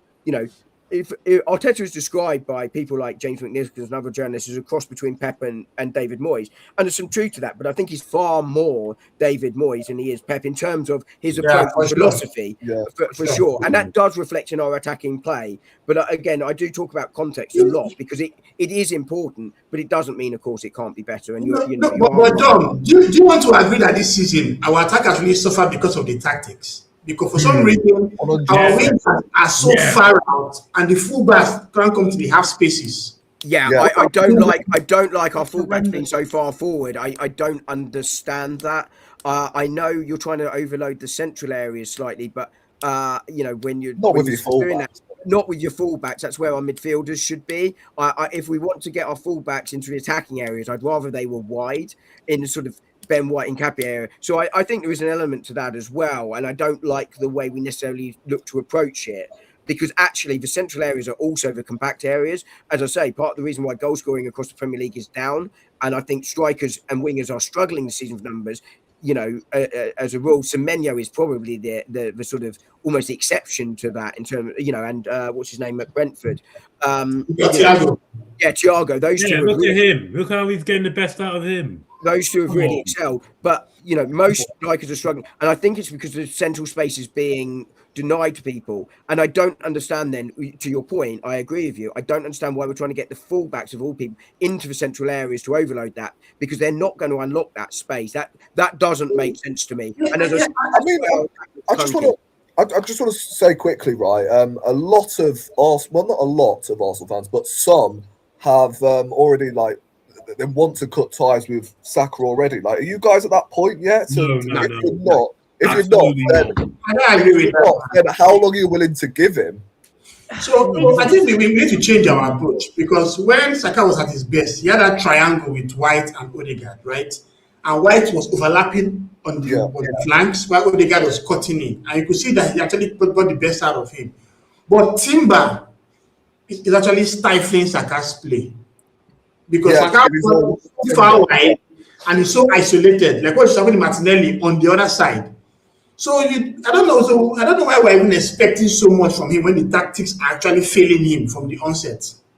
Yeah, I mean, how long would you be giving Saka then to sort of regain that sharpness, that explosiveness? At least we've hit. I want to see how he does under a new manager, because I think at the moment I do think that injuries have just ruined him. Yeah, but we don't like. Whose fault is that? And Arteta needs to realise what important. We know Arteta's not going to get sacked. So, that's the problem. Let's say if he carries this form into next season and the season after, what are you going to do with him? Are you just going to continue to say, well, you know what? The best player in the club. So the thing is, Arteta tends to change his tactics, right? When he joined the club, we were using the back three to have some stability because he had less of Mustafi and Aura and whatnot. Then 22-23, we changed to that formation, right? He's clearly seeing right now that his new setup is not working with the fullbacks going into those half spaces. He needs to revert to what worked for him. But the thing is, I think we could all agree that the manager's not going to change tactically. He never. Only the only time I've seen him do it was against Mansfield when he switched to a back three, and that didn't work. So he switched back to the old formation. So it's really, really rare he changes tactics. Yeah, so this is what I'm saying, right? How long are you willing to give Saka before, we eventually go, you know what, it might be time to move on. I'm not saying I'd move him on at the end of the season. Of course I wouldn't, right? But if he carries this form into next season, then what are we going to be saying? Then I'm just worried he'll go to another club and start balling out. Yeah. That's the problem. That's understandable. But would you ever turn on Saka? Is what I'm trying to ask. I've said I'm worried that he's finished as a footballer. Yeah, I just think he's finished. I've just accepted that Saka is not star boy anymore. It's star dust, mate. Simple. I know there's still a player in there, but right now there are players that can actually take his place if he's not careful. There's a certain Max Dowman who is quite no doubt, but that guy is doing the Lord's work, even in that flank too. I would like to see him and Dowman. Yeah, I don't want him in the middle though. That Saka in the middle thing doesn't work for me. He's better on the flanks. But I think I want to see Dowman in the 10 and Saka on the right hand side. That's something that I would like to see at some point. So Odegaard goes to the bench. Odegaard should be out the door, bro.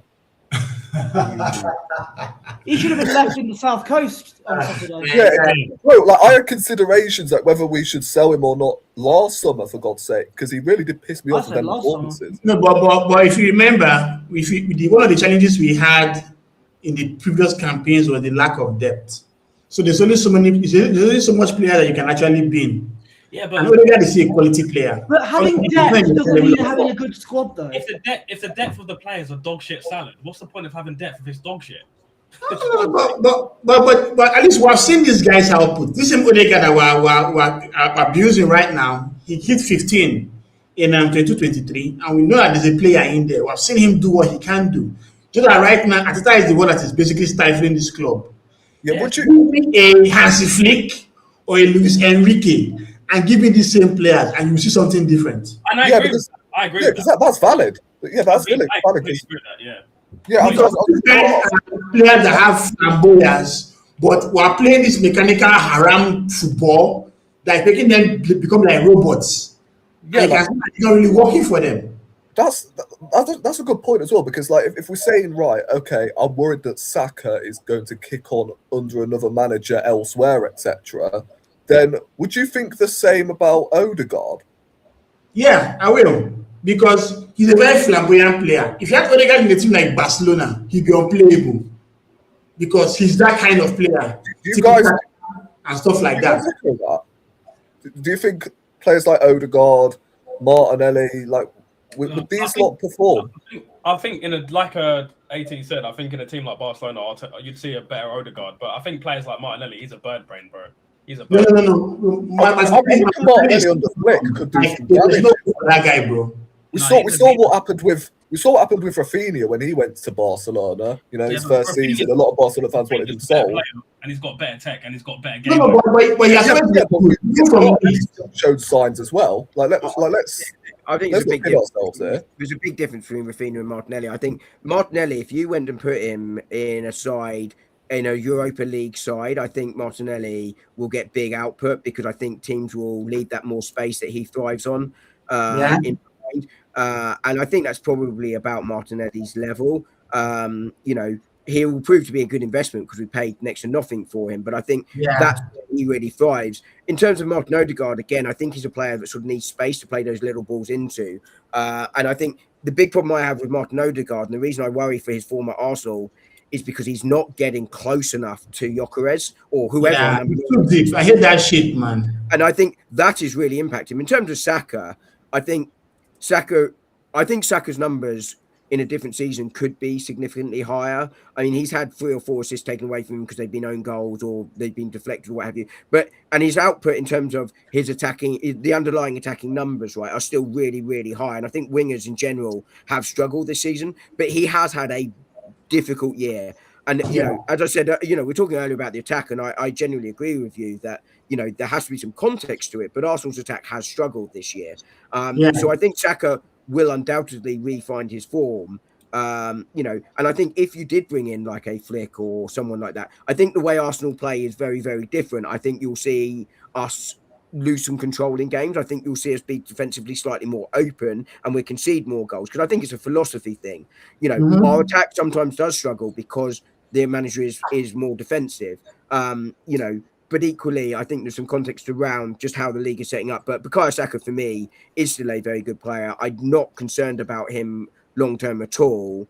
And I'd be interested to see how his numbers go next year, just on sort of, it's an American football analogy, but I think quite a good one, which is the ball is oval and sometimes it bounces the wrong way. And I think he's had a bit of a season of that rather than he's suddenly become a bad player. Odegaard is the one that just not recovering. I still think he's a good player, but he's not recovering. And it's now been 2 years that he's underperformed for at Arsenal. And that has to call into question his future at the club, because you can't go 2 years of underperforming. But to your point, I think it was you that made it earlier, 80. There's only so much turnover you can do in one summer, and I think there are probably bigger priorities. But if Arsenal get a good offer from Martin Odegaard in the summer, I wouldn't be shocked if Berta took it. Yeah, I agree. But really, that whole thing of him coming too deep is a real problem for me, because you have Zubimendi, who's supposed to be a very good progressive player. But when you have Odegaard going into his own space to retrieve balls, it becomes a problem for Zubimendi. And Odegaard is meant to be further up the pitch, doing more damage. And Gyökeres becomes isolated because he's not even getting the right balls he's meant to get. Once you feed the Gyök, you can see that he will bust it. So what he was doing in Sweden, this guy just played for him. Even in Sporting CP, it's evident that if you give this guy a good opportunity to score, he will. But he's not even receiving those kind of passes from his teammates, and it's kind of pissing me off, man. Yeah, it's kind of mad as well that, Arteta doesn't set them up to, play at Gyökeres' strengths, but Graham Potter can. Well, I think there was also something in there, in fairness, about how again, I go back to that sort of context around how the team sort of goes, in terms of the space that he's offered. And obviously, the first game in particular, he was offered like the entire pitch against Ukraine to play into. But, but you are right, AT, about Zubimendi and Odegaard both being in the same place. Whereas if Odegaard's further up, you can create a little bit more space for Gyökeres to play the ball into. And that's where there is some truth into the statement you're making about the difference between Sweden and Arsenal there, that if you can get someone closer, and we saw it with Havertz and Odegaard a little bit when they played together, he was much closer, and suddenly, if the space wasn't there for Gyökeres, it was for Havertz, because suddenly they were both occupying defenders, and that's why Odegaard has to get closer. But you're right on Zubimendi as well; it's impacting him when he drops deep. Yeah, because if you look at 22-23, right, Odegaard was nowhere close to Partey. Partey was always very deep. He had Xhaka moving forward. Zinchenko was inverting, and Odegaard spent so much time in attacking midfield, and that's how he's got those 15 goals for us. And he also had 12 assists that season. Obviously, there was a Zinchenko, there was a Partey. So obviously, him coming down have been too much for him, I guess. But right now, I don't know, because he's the captain and that whole creative freedom they're giving him, he's now playing like a quarterback, and we're actually losing something in attack from him not being there. Yeah.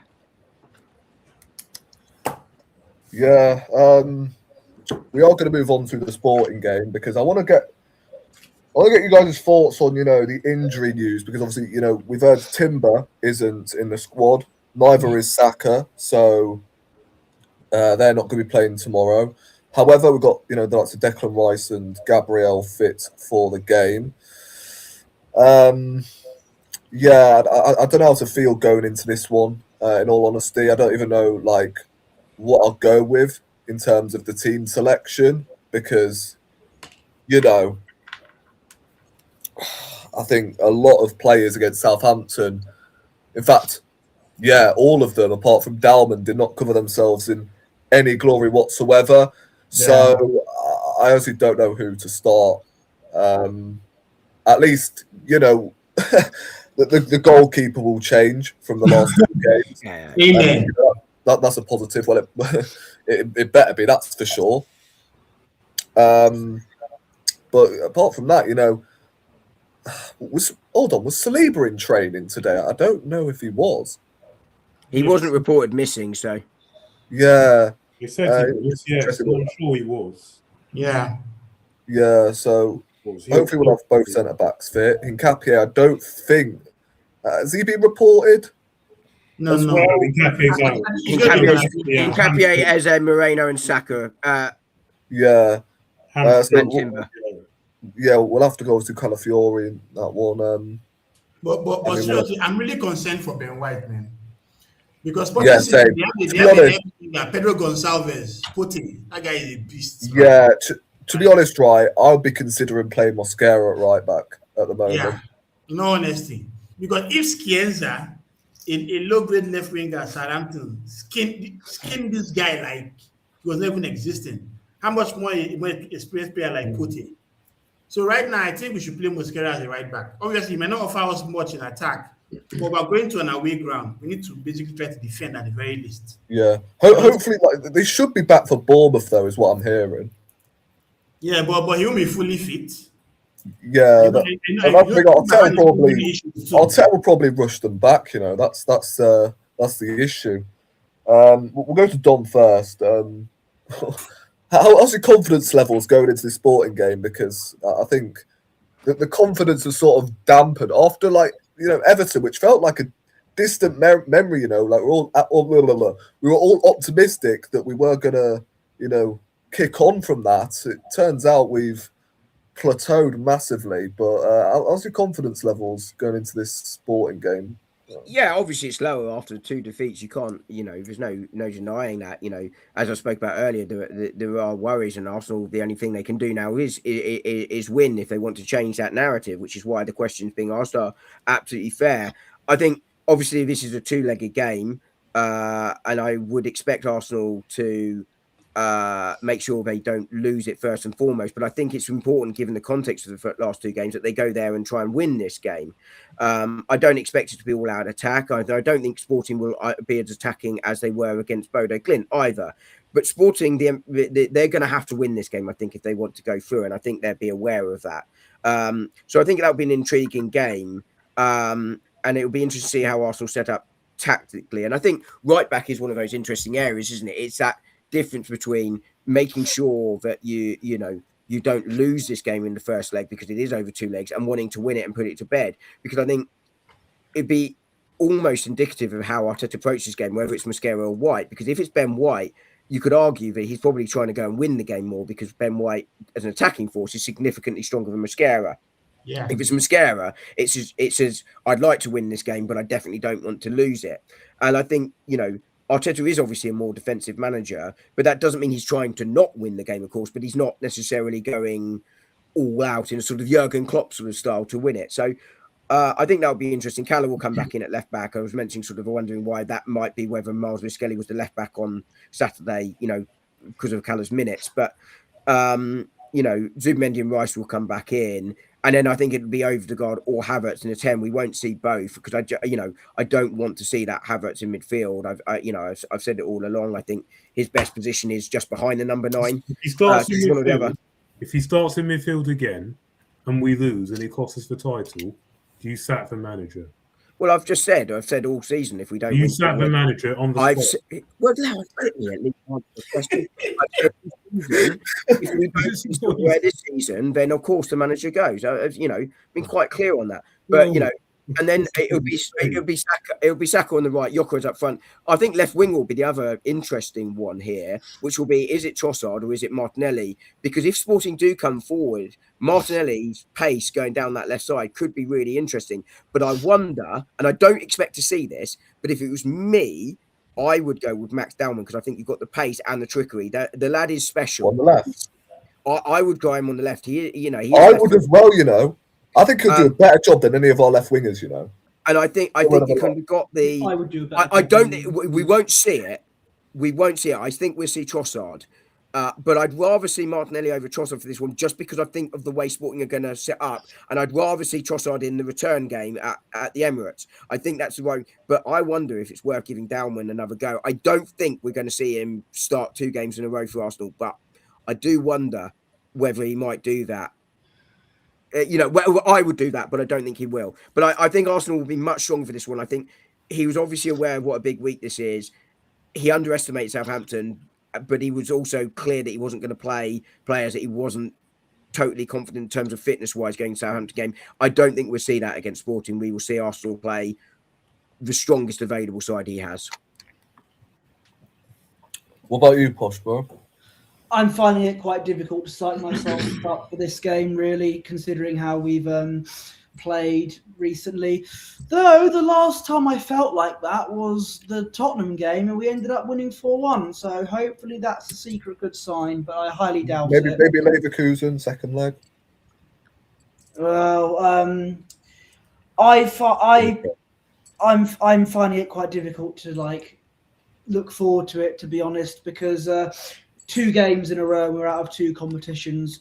God knows what this result is going to be, considering how we've played. I would start Max Stallman. I don't care that he's 16. He's one of our best attackers, and we just need to try and win this competition. But I don't know. I think I could stomach a draw, providing we beat them at home. But that's in hindsight, so I don't know. All we know for sure is we need a much better performance. But based on how we've been playing, I really don't know. It's just difficult to even like. Here we go. So sorry to interrupt, but bro, more flipping excuses. We had almost a full team for Spurs. Now we have no one. I wonder if that's suggesting though that we might lose the game rather than as an excuse. I don't know. Just. Potentially, but I mean, you look, you have to be Sporting over 2 legs. I don't think there can be any reason that I can think of why we shouldn't, and therefore why we didn't in the Europa League the 2 seasons back. Yeah, well, it was several years ago, right? No, it wasn't several years ago. It wasn't long ago. Played great football that season. Yeah, we was playing better football then. Exactly. But yeah, but I don't think it can be. My point here is that I don't think it can be an excuse not to win this one over 2 legs against Sporting. And if we get one of those games, I was out there. Listen, Dom, yeah. If let's say we lost to Sporting, like say 5-1, we got completely embarrassed. Would you still let Arteta stay till the end of the season? Yeah, I mean, my view. Oh my days! Oh, dark side, you caught a big one there. Oh man! So yeah, man. My. Look, I think loss and you still. Man. I haven't answered the question. I just said, yeah, well, literally, I said 2 words. The answer should have been yes. Oh, man. So to answer your question, I think if you get absolutely embarrassed against Sporting and you lose 5-1, especially if let's say you lose 5-1 there and then you say you draw even at the Emirates, then I think there have to then be questions about it. My concern about sacking the manager now would be that if you haven't got a replacement lined up, you're going to Albert, and I don't think much changes. And I also think that I still think Mikel Arteta will win the league as well, which is another reason why I think. Well, as I answered earlier, I think that the squad is good enough. I think we've got a points advantage, and I think good enough. And I think the way the Premier League is this season, I think Mikel Arteta will get us to the title. He's got the points on the board already. Good enough? Well, we've got the points. We've got the points on the board as a result of him and the players and everybody. It takes. We haven't got anything over the line. We've had 2. No, I know we haven't, and that's. But I know we haven't because we haven't. It's. There's still games to go to win the league, but I think. If we were to be embarrassed, I should have been put to bed by now. But no, because of silly earlier losses against Wolves and Brentford. And United, and Nottingham Forest, which happened in nearly every season to every team, bar the couple of seasons where 100 points went. But I think so. My view is you stick to the manager for the end of the season. But I think there is a question if you end up in a world that you just described there, Dark Side, where you lose 5-1. You lose the first game 5-1. Then I think you have to then go. That's 3 in a row. That's 3 bad losses in a row, and then actually had the players lost faith in the manager. And I think if and when the players lose faith in the manager, that's when you have to go. Did you see Declan Rice go? Oh my word, is this happening again? Oh, every time. Was that one from a couple of months ago? Yeah, exactly. He doesn't believe it. He doesn't believe it. Yeah, well, I don't know why he said that, but I mean, because he wants to win. He's a winner. Because he wants to win. He's a winner. Do you think the players fully trust the manager? And I don't think they do. I don't think they do. No, they don't. do actually. They do. I think they do, and the reason I think they do is because a lot of them are signing new contracts, and I don't think you sign that unless you have faith in the manager. Contracts are only there to protect value. They're all. Yes, but it's not in the players' interest to protect their value. Declan Rice hasn't signed, and he's not going to. Well, you said that about Saliba, Gabriel, and Saka, and yet they all did. But okay. Have trophies come in through the door? No, and again, there you go. You're not right. So you're not right about anything you say. Let me look the definition of right up in the dictionary because I don't believe that right means trophies. Right and progress means trophies. It does not mean anything else with all this. It doesn't mean that It at all. does. Yes, it does. Well, have a look in the Oxford English Dictionary. I was not going to actually say it, but come on, this is Arsenal. Arsenal Football Club. Like Darkside said, this is Arsenal Football Club that should be competing for the best, not a small club. Yes, and I agree. And I agree, which is why I think we will win the league, and it's why if we don't win the league, the manager goes. But just to answer your question, Doctor, I do think they believe in it, or else they don't sign those contracts. What they won't do, of course, is stay in a world where we then don't win trophies. But I do think they believe that they will win trophies here. You know what my biggest if we get beat, then that starts to be a big crash. There's going to be a big crash. We go trophyless this season, and then we've wasted like 5 years of all this talent. Exactly. Golden talent. You don't get that much time. Managers to come in, set up new tactics, and then all the people at the Emirates, all the fans online are going to be anxious. There's going to be all that anxiety. And then, like, people are going to be like stick or twist. Like, Rice is going to be like, "What? I'm 27 now. I've been at Arsenal for 3 years. Is there? I could go Real Madrid. I could go Man City. He's gone. Real Madrid. He can go Man City. I mean, Gabriel's like 29, right? That's what I'm saying. He's 29. He's gone. Can I just say, Darkside, if that time comes and we get a new manager in, I wonder if the same Arteta, the Arteta lovers will give that manager the same amount of patience as they did Arteta. No, they will not. Look at how they were all ruthless on Emery. Look at how they were all ruthless on Emery as soon as it went. Yeah, because a lot of you wanted him sacked, didn't you? We have in our fan base now. Did you want Emery gone? Me? No, Dom. Oh. Yeah, you wanted Emery gone, didn't you? Yes, right. I wanted Emery. Right, there we go. So, but it's not just as simple as yes and no, is it? The reason I wanted Emery gone, right, was very simple. That the Emirates was quite toxic. I couldn't see this is going to be toxic if we don't win the title. Yes, and that's what. Can you let me finish a question? Do you know? Have some common courtesy. Yeah.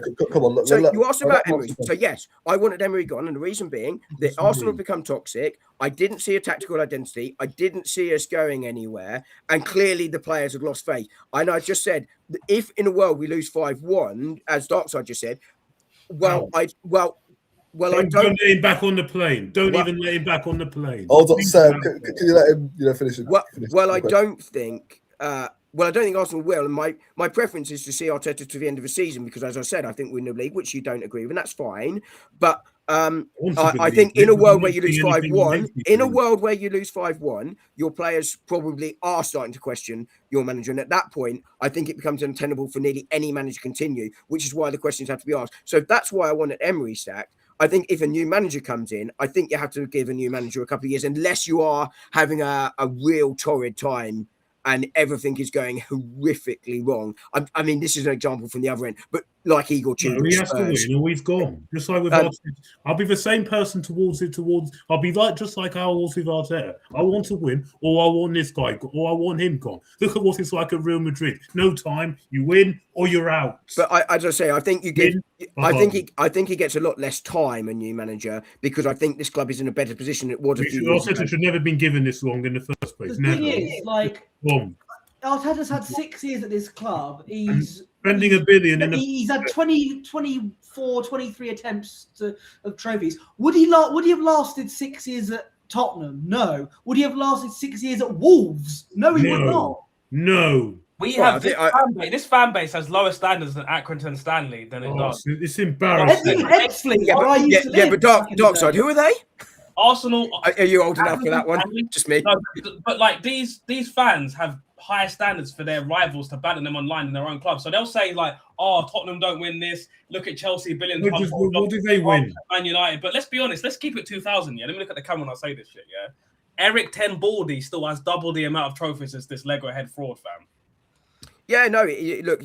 And to be Tottenham last season, and then when I came and called it out on Josh's channel, believe me, I got called everything. Yeah.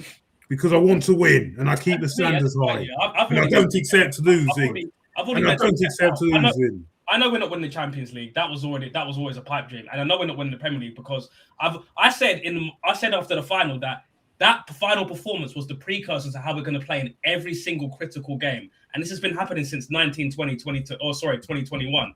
So when we go to the Etihad, we're going to open it up like Bonnie Blue and we're going to get spanked, fam. And then White Bonnie Blue.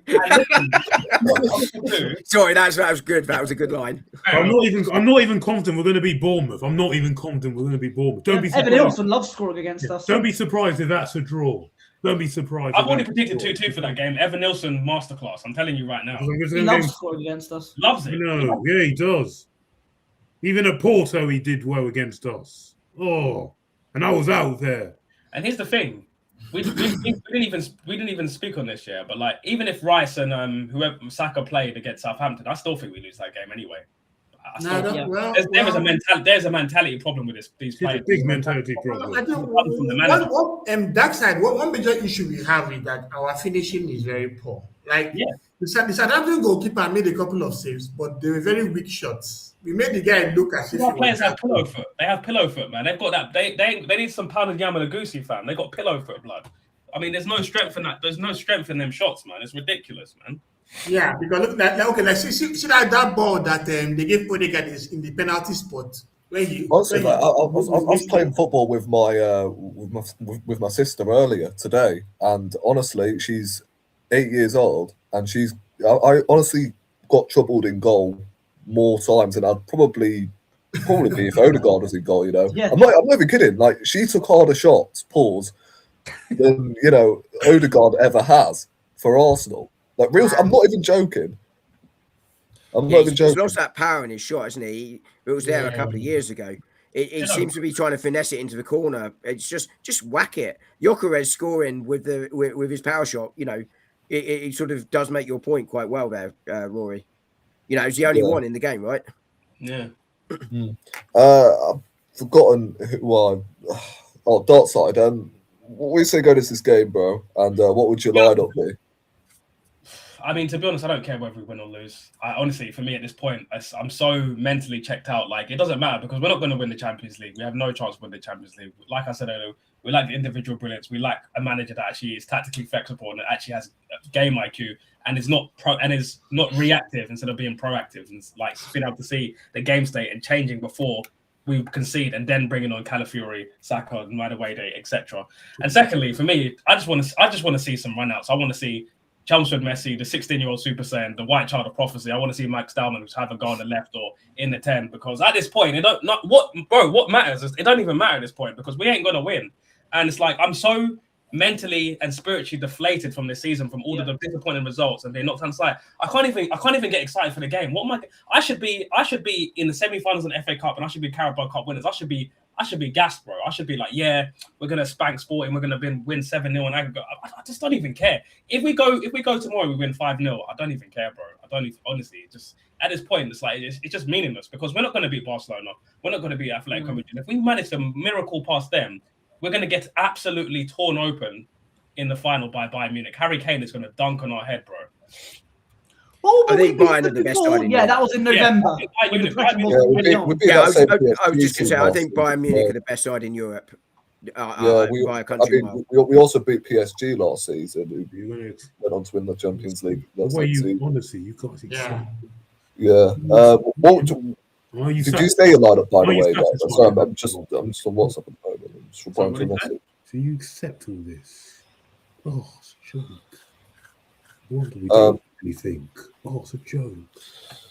We'll go to 18 next. It's not a joke. What would your lineup be, bro? And score prediction. Yeah, so Ryan will certainly be in goal. I don't think Nkapia is fit. So Calafiori, Gabriel, Saliba. I think we'll probably go for Mosquera because we want to defend better. Then in midfield, I'll do Rice and Zubimendi with Odegaard. Then I'll do Trossard, Gyökeres, and Madueke if Saka is not fit. Although I wouldn't prefer Downman, but unfortunately, I don't think at the time I trust him in this kind of situation because the key thing about going to Sporting CP is that you need to just get a result. Just like what happened against Leverkusen. That might not be our best game, but if we can get maybe a 0-0, a 1-1, and come back to the Emirates, and whoop them, then that's fine. So obviously, our confidence has been dented. We lost to Man City in the Carabao Cup final, waited for 2 weeks only to get spanked by Southampton, which was not a good look for anyone involved. But these players are clearly hurting, and I'm sure they will want to set things right against Sporting. So I think the outlook would be to defend and probably get 1 or 2 chances. And of course, we have Victor Gyökeres, who's coming back to his former hunting ground. He's someone that might want to be buoyed enough to score, Thankfully, we won't see the likes of Gabriel Jesus and Kepa and so that kind of folks on the team anymore till it's an emergency. But right now, that's how I think we should approach the game. Not lose, obviously, get a respectable draw, then come back to the Emirates and stand them up. Seb, what about you, bro? No, for everyone saying, I'll take a draw out there, no. You go there and you win. The team is down in the dumps. The only way to get that going and to galvanise it is to get a good, convincing win. Like we did the other season when we smashed them 5-1. That's what we need to see. None of this, we'll draw out there, is fine. That's not going to give us any confidence, any momentum going into Bournemouth. Team's on his last leg is down. Please, people. Come on.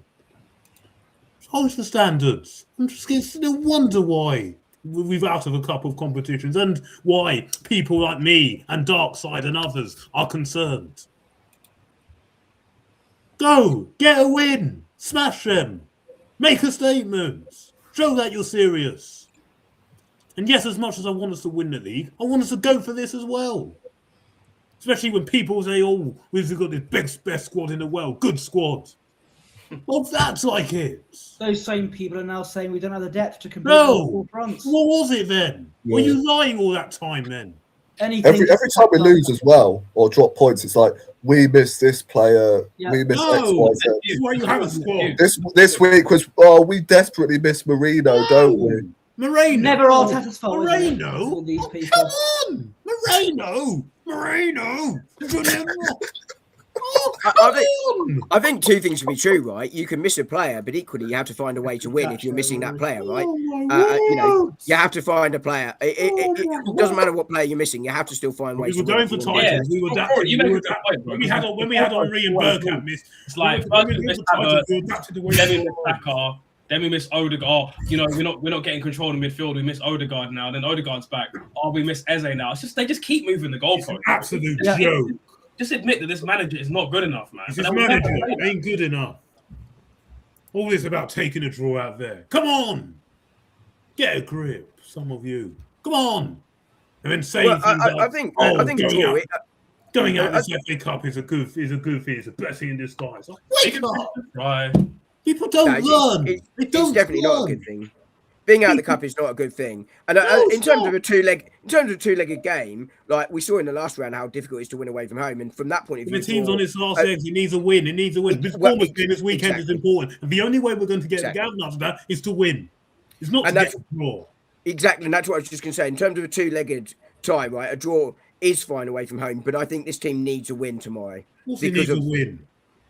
And from that point of view, I absolutely agree with you. I think that would be really important for them to get a win out there. Trust me, I'm not. If we draw tomorrow, I'm not going to sit here and say, "Oh, well, that's a good result." Don't worry, we'll beat them at our place. No, because I'm also going to be worried about Bournemouth this weekend. Yeah. I think it can be that you can go and beat them back at home, and it can be a good result. But I do think this side needs a win for the momentum. It needs to find its groove back. Because the only way is all about momentum. Because we've said time and time again, what wins you titles is rhythm and momentum. And at the moment, it's not here. And it's with City. After winning that Carabao Cup, look what it's done. And now look what it's going to do to them going forward. And City know Arsenal are going to bottle it as well. They know, of course they know. They've done this before. And of course, you know what we'll say? We've got bigger fish to fry. Well, I think anyone saying that is that, right? I mean, this was... I don't know who's saying that, but they are incorrect if they're talking about that boardwalk teaser from a certain fan channel that shall not be named. That's what he's talking about. No, I've not seen it. Remember when a certain someone said that when he came to bite us in the back. What's your lineup then, sir? Strongest as it possibly can. And that means do not play that pighead in goal. No more.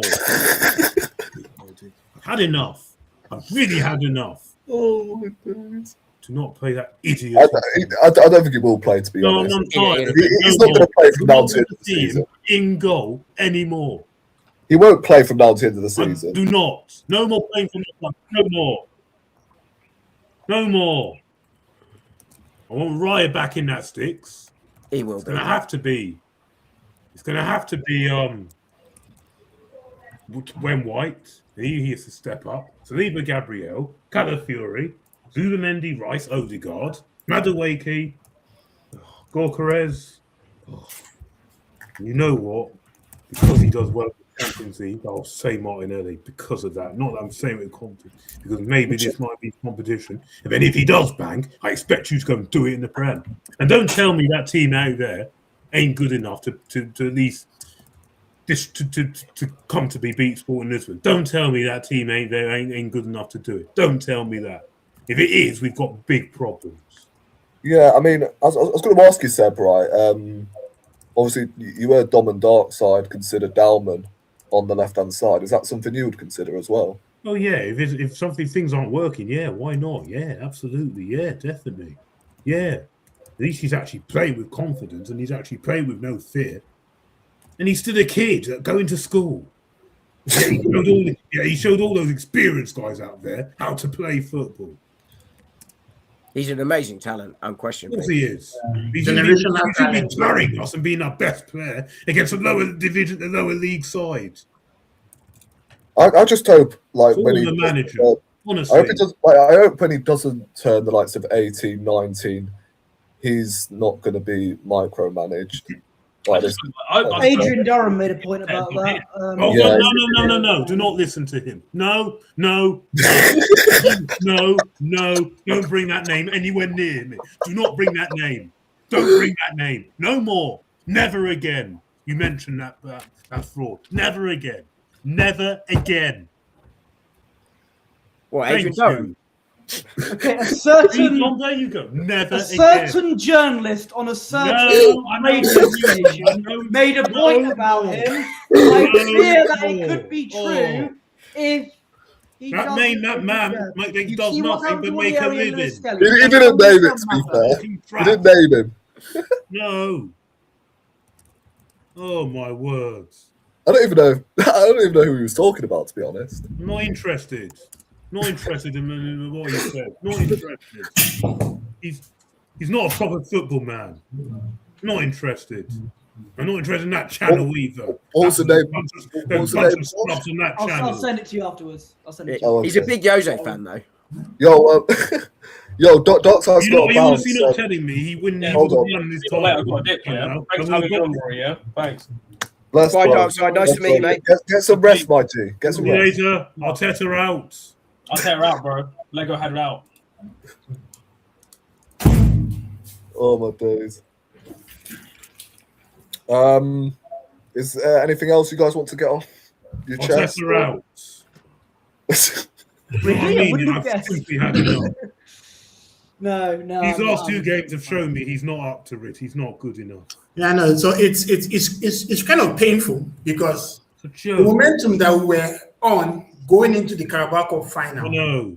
The dream of the squad was still on. Yes, we've had a couple of rough patches here and there, but the squad looked okay. Then on the game against Man City, we all know that, yes, Havertz missed the opportunity, but putting Kepa was a grave error. I think that was just more of arrogance from Arteta's side. And we expected, because unlike Kepa was meant to play against if he ever starts another Arsenal game again, trust me, I'm crashing out. No. It's only if this guy has an injury, Raya. But for the Southampton game, I just feel that the lads we had on the pitch should have been good enough to win it. But at the same time, it also shows that there's some people that don't care that much or are not just good, Because all like Ben White, I'm very sad to see what's happening. When we signed him in 2021 for £50 million, he was a very consistent player for us. And those injuries have taken their toll on him.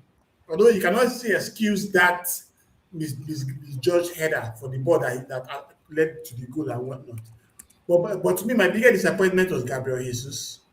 Like, I know you always want to come and play deep and stuff like that, but he has just shown this season that he needs to go. I think the squad. I think we have gotten to that Zinchenko phase with him, where it's fair to say that the squad has outgrown him. So he needs to leave for the best of his own career. I like Nogard. Nogard has been criminally underused, as we all know. He did his best. Yeah, agreed. But, he did his best. But the issue is Norgard isn't like a level raiser to Zubimendi, is he? He just isn't. No, but I still think he is. But come on. There was someone in January who was there. Oh, no. See again, this is what you've been there again. See this, you people. See this. Who was that again? You people. No, People it's think just I'm like having a mentioned. laugh when you say this, when it's actually coming back to the every time. Oh, No, it's just the fact you've mentioned it again. That's what it's because just this like. is what it all comes back to. Every Let me quote Leon Goretzka. Every A time. word for word. As much as I'm Every honest, time. as much as I am honoured by the interest of top clubs. Every time. Okay, let me quote Leon Goretzka as to why it wasn't a thing in January. This Doesn't is Leon matter. Goretzka talking directly to the media. As much as I'm honoured by the interest from top international clubs throughout this transfer window, I've made a clear decision that I want to stay with FC Bayern Munich until the end of the season. At the same time, the club and I have decided, after good and constructive discussions, that our successful time together will come to an end this summer. And I've said before, it's also the right time for me to start a new chapter as a footballer and as a person. But I think, like, even if he was. What's your point? The point is that he wasn't going anywhere in January because he didn't going want to go somewhere with anywhere. offer coming. Of course, he was going somewhere. Also, can Obviously, money talks. I just say as well, right? That would be rude. I've just read out there, he's just talked about interest proposals. So then it all comes back to bite us in the backside. But he didn't want to leave. How are you making him leave? Well, to be fair, right? I want to be there. Well, to be fair, right? Yes, he was available in January, but he'll be coming in next season, though. If he has 6 months left on his contract, he'll be coming in next. We needed him now. No, but if he was available, he was available. Anyone with 6 months left on their contract is always available. Yes, but Bayern Munich. I gave you plenty of examples when people have said they don't want to be sold, and then later that same month they're gone. I've given you plenty of examples on this podcast right here. But if he was available, then he would have been coming in next season anyway. No, I think the point was that Bayern Munich wanted to try and sell him in January, but Goretzka was turning down proposals from clubs. Oh, right, okay. Yeah, pretty much. And they were his own words. But then it's never easy they're getting top players in January. I've seen that time and time before, It's never that easy. Every time. Oh. Well, yeah, boys. Yeah, I think we've been going on for 2 hours with this therapy. It's been proper therapy. I ain't gonna lie. People don't listen. I always people don't listen. This is why they don't listen. They don't listen. They don't agree with you, which is a difference. Well, why haven't we won anything? Why have we thrown 2 more cups in the field? Why haven't we won anything? Yeah, I'm trying to raise the standards here, and people should be thanking me because I want my club to succeed. I wanted these cups. I wanted the Carabao Cup. I wanted to stay in this FA Cup. I wanted rhythm momentum for this group of taking this title run. I do not want to be seen for and I do not want to have my summer in tatters, ruined, because this manager can't get this team over the line. I do not want this. Because trust me, I am going to crash out here if I see this title bottled again. I am not having isn't it. a crash out. But I want those things too. If he hasn't crushed out yet. Trust me, I am going to crash out because I am not having any more of these excuses and these times anymore. I have just about had it up to here with this manager. And I know what he's all about, and I fear for what is going to happen come the end of this season. I am not prepared for this no more. I am having sleepless nights, and my time's ruined because of this, man. And my weekend ruined because of this, man. And I have had enough. In the end, will you be all right? And I want those things too, which is why why do you make excuses then when they don't happen? I didn't make an excuse. I was very where? Go on in. Tell me what excuse I made after the cup final at Southampton. But sacking Arteta now makes no sense. But it's not an excuse. That's an opinion. Because he wanted to be. But the thing is, last season we had injury, so you have to give Arteta a second go. No, we have to do a project. Let me be very specific. Yet again. No, let me be very specific. For 5 minutes. Let me be very specific. Yet again, you are making accusations about things I haven't done. It is repeated behaviour. So where was the excuse I offered after the cup final or the Southampton game? He can't bring it, obviously, man. You can't find the excuses. Where was the excuse I offered, Seb? You've made the accusation, now back it up or retract it. One or the other. Well, the video said. Making something Arteta now makes no sense. That's what the video said. I said I wouldn't sack Arteta now. But the question I asked was, what excuse did I offer after the Southampton defeat or the Manchester City defeat? What excuse did I offer? Because that was the accusation. Now back it up. You still want the manager in. So it means why? Yeah, but what excuse did I offer? Sorry, no, what excuse did I offer? You keep making these accusations and can't back them up. Back them up or retract it. Because it's libelous. You're literally making untrue statements again. Where was the excuse I offered after both those games? I have a different solution to the problem to you. That is not the same as an excuse. So where was the excuse? What solution is that? My view is that he will win the league. If he doesn't win the league, he goes. That is my solution. People hang on to. But how do you win the league right now? How does he do it? How do you do it? Right now, he's got us in a position where we're 9 points clear. How do you do it? As I'm just explaining to you, he's got us 9 points clear. I think that will be really quite helpful. I think defensively, we are good enough to win games, and I think we have enough in attack to get enough points between now and the end of the season, particularly with the running we have. And I think that us and City will also drop points. That is why I think Arteta can win the league. Okay, which is why I stick with him. What do you need? Okay, but there's all good saying that, which is true. But do you honestly not think that if you had all that rhythm behind you, that you're in the semi-finals of the FA Cup, and just quickly, guys, and you've already got a trophy, a Carabao Cup, a trophy in the bag? Do you honestly not think that only galvanizes you to do more? Or do you think losing 2 in a row demoralizes you for important games? What do you think? Yeah, sorry, really quickly to answer that, Rory. 80's got to go. Let's see. Can I have 10 seconds? 80, just very quickly, 80, 10 seconds, please. All of those things I said after those defeats, which is why it was untrue what you said earlier. But sorry, 80. Oh, he's gone. I do apologise. I do apologise, 80. But the thing is, people, this is what previous experiences, I'm speaking from experience, where we've gone wrong in the past. It's about rhythm. What wins you titles is rhythm, momentum, that's what wins you titles. None of this going out of all the cups, especially when you've had losses in a row, does it? It doesn't. Yes, I know. And that is exactly what I said after both cup finals. So, again, either retract what you said or or provide an example. I'm sorry, but you keep saying these untruths. Find me what I said that was an excuse or retract it. I'm sorry to keep going on about this, but it's unacceptable to keep saying these things I haven't said. It's really important. It's really important we win. Yeah, I agree with you. And that is why I said very clearly that the momentum loss is a concern. It is a worry. It's why it was important to win these games. But I have not offered a single excuse for either of the games. I ask you, or retract it. If I said I wanted the manager gone, you wouldn't accept it. No, I disagree with you, but I'd expect your opinion. But you have made an untrue claim, yet again. So yet again, I ask, back it up or retract it. That's how it turns out to be. No, I'm sorry. If you had proper standards, you'd apologise for making an untrue claim. Why do I have to say, look, because you made an untrue claim, Seb. Yet again. I'm hurting from this. And I am too. I'm also now hurting because you are making things up I haven't said. It's not on.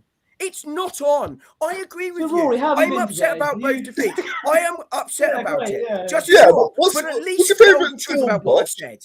Oh, this. Yeah. Can't agree more.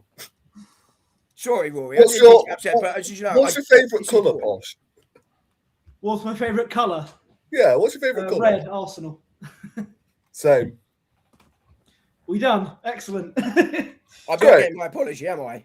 So, might as well. If we win the league, I'll come up on here and I'll say, you know what? I'm asking for an apology for you telling untruths about what I've said. Really simple. You didn't tell the truth about what I said. You have the what about what would you? Okay, let me put it another way. What would you say if I said, "Oh, do you hear? Seb said he's Tottenham, his favourite team in the world." No, but come on, you know that is what you just said isn't true. With me, I wouldn't go out there and say that. So why are you saying that about what I said? It is genuinely unacceptable. Because this is Like, what I hear seriously, from it's you. unacceptable behaviour. Because this is what the impression I get from You you. know what decent standards are, and you're not meeting them. It's unacceptable behaviour. It really is. You don't even have the common courtesy to apologise for making an untrue statement about what someone said. It's genuinely disgusting.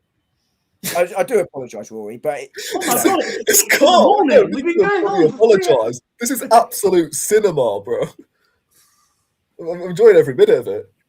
Yeah, you know it's 7 in the morning right now. We've been going on all night. I missed my train to work. Oh my days. Are we done, lads? Yeah, No. I'm done. Sorry. Yeah, I'm done. Trophies will get out. That's all. We're done, said. We're done here. Yes, we Major agreed with point. you on that. We are going to wrap up though because we've been going on for 2 hours and 15 minutes, bro. So, yeah, appreciate all you guys' time. Obviously, AT, Dark Side earlier. Josh, of course, came on, but unfortunately, he's run into an emergency, which I may have to call him about and see if everything's good with him. But big up to him for coming on. Dom, you got anything coming up this week? Yeah, preview tomorrow. Obviously, reaction on Wednesday. Tomorrow's Tuesday. Yeah, and then there'll be daily shorts. Don't know what Thursday and Friday will bring, but I'm sure Arsenal will provide some content as always. They have to. They have to rise. They have to rise. Because if they don't, honestly, I'm not. Oh man, I'm worried the rest of this season. I really am. Posh, what's coming up for you? Oh well, I mean, I'm gonna be busy in the next few weeks for other reasons, but not football wise. But yeah, I'll but in terms of football, yeah, you can find me on X. Usually venting my frustrations about Arsenal as usual. And yeah, that's pretty much it. And Seb, any articles coming up this week? Yeah, there's 2 coming up. Two articles coming up. I have to call out everything now before it's too late. And this is what I do on these podcasts. And I do with my articles. I call out everything before it's too late. Because I'm just, honestly. Yeah, so on that bombshell, guys, appreciate everyone tuned in. We've got 9 people in here. I think we had 20, well, close to 20 anyway, inside at some point, purely because of, the entertainment that Don said produced earlier and, of course, towards the end of the stream. But I forgot to give you a like, Rory. I've just done so. But, yeah, run the likes on your way out. Subscribe to the channel, and we'll catch you next Monday, as always. Peace.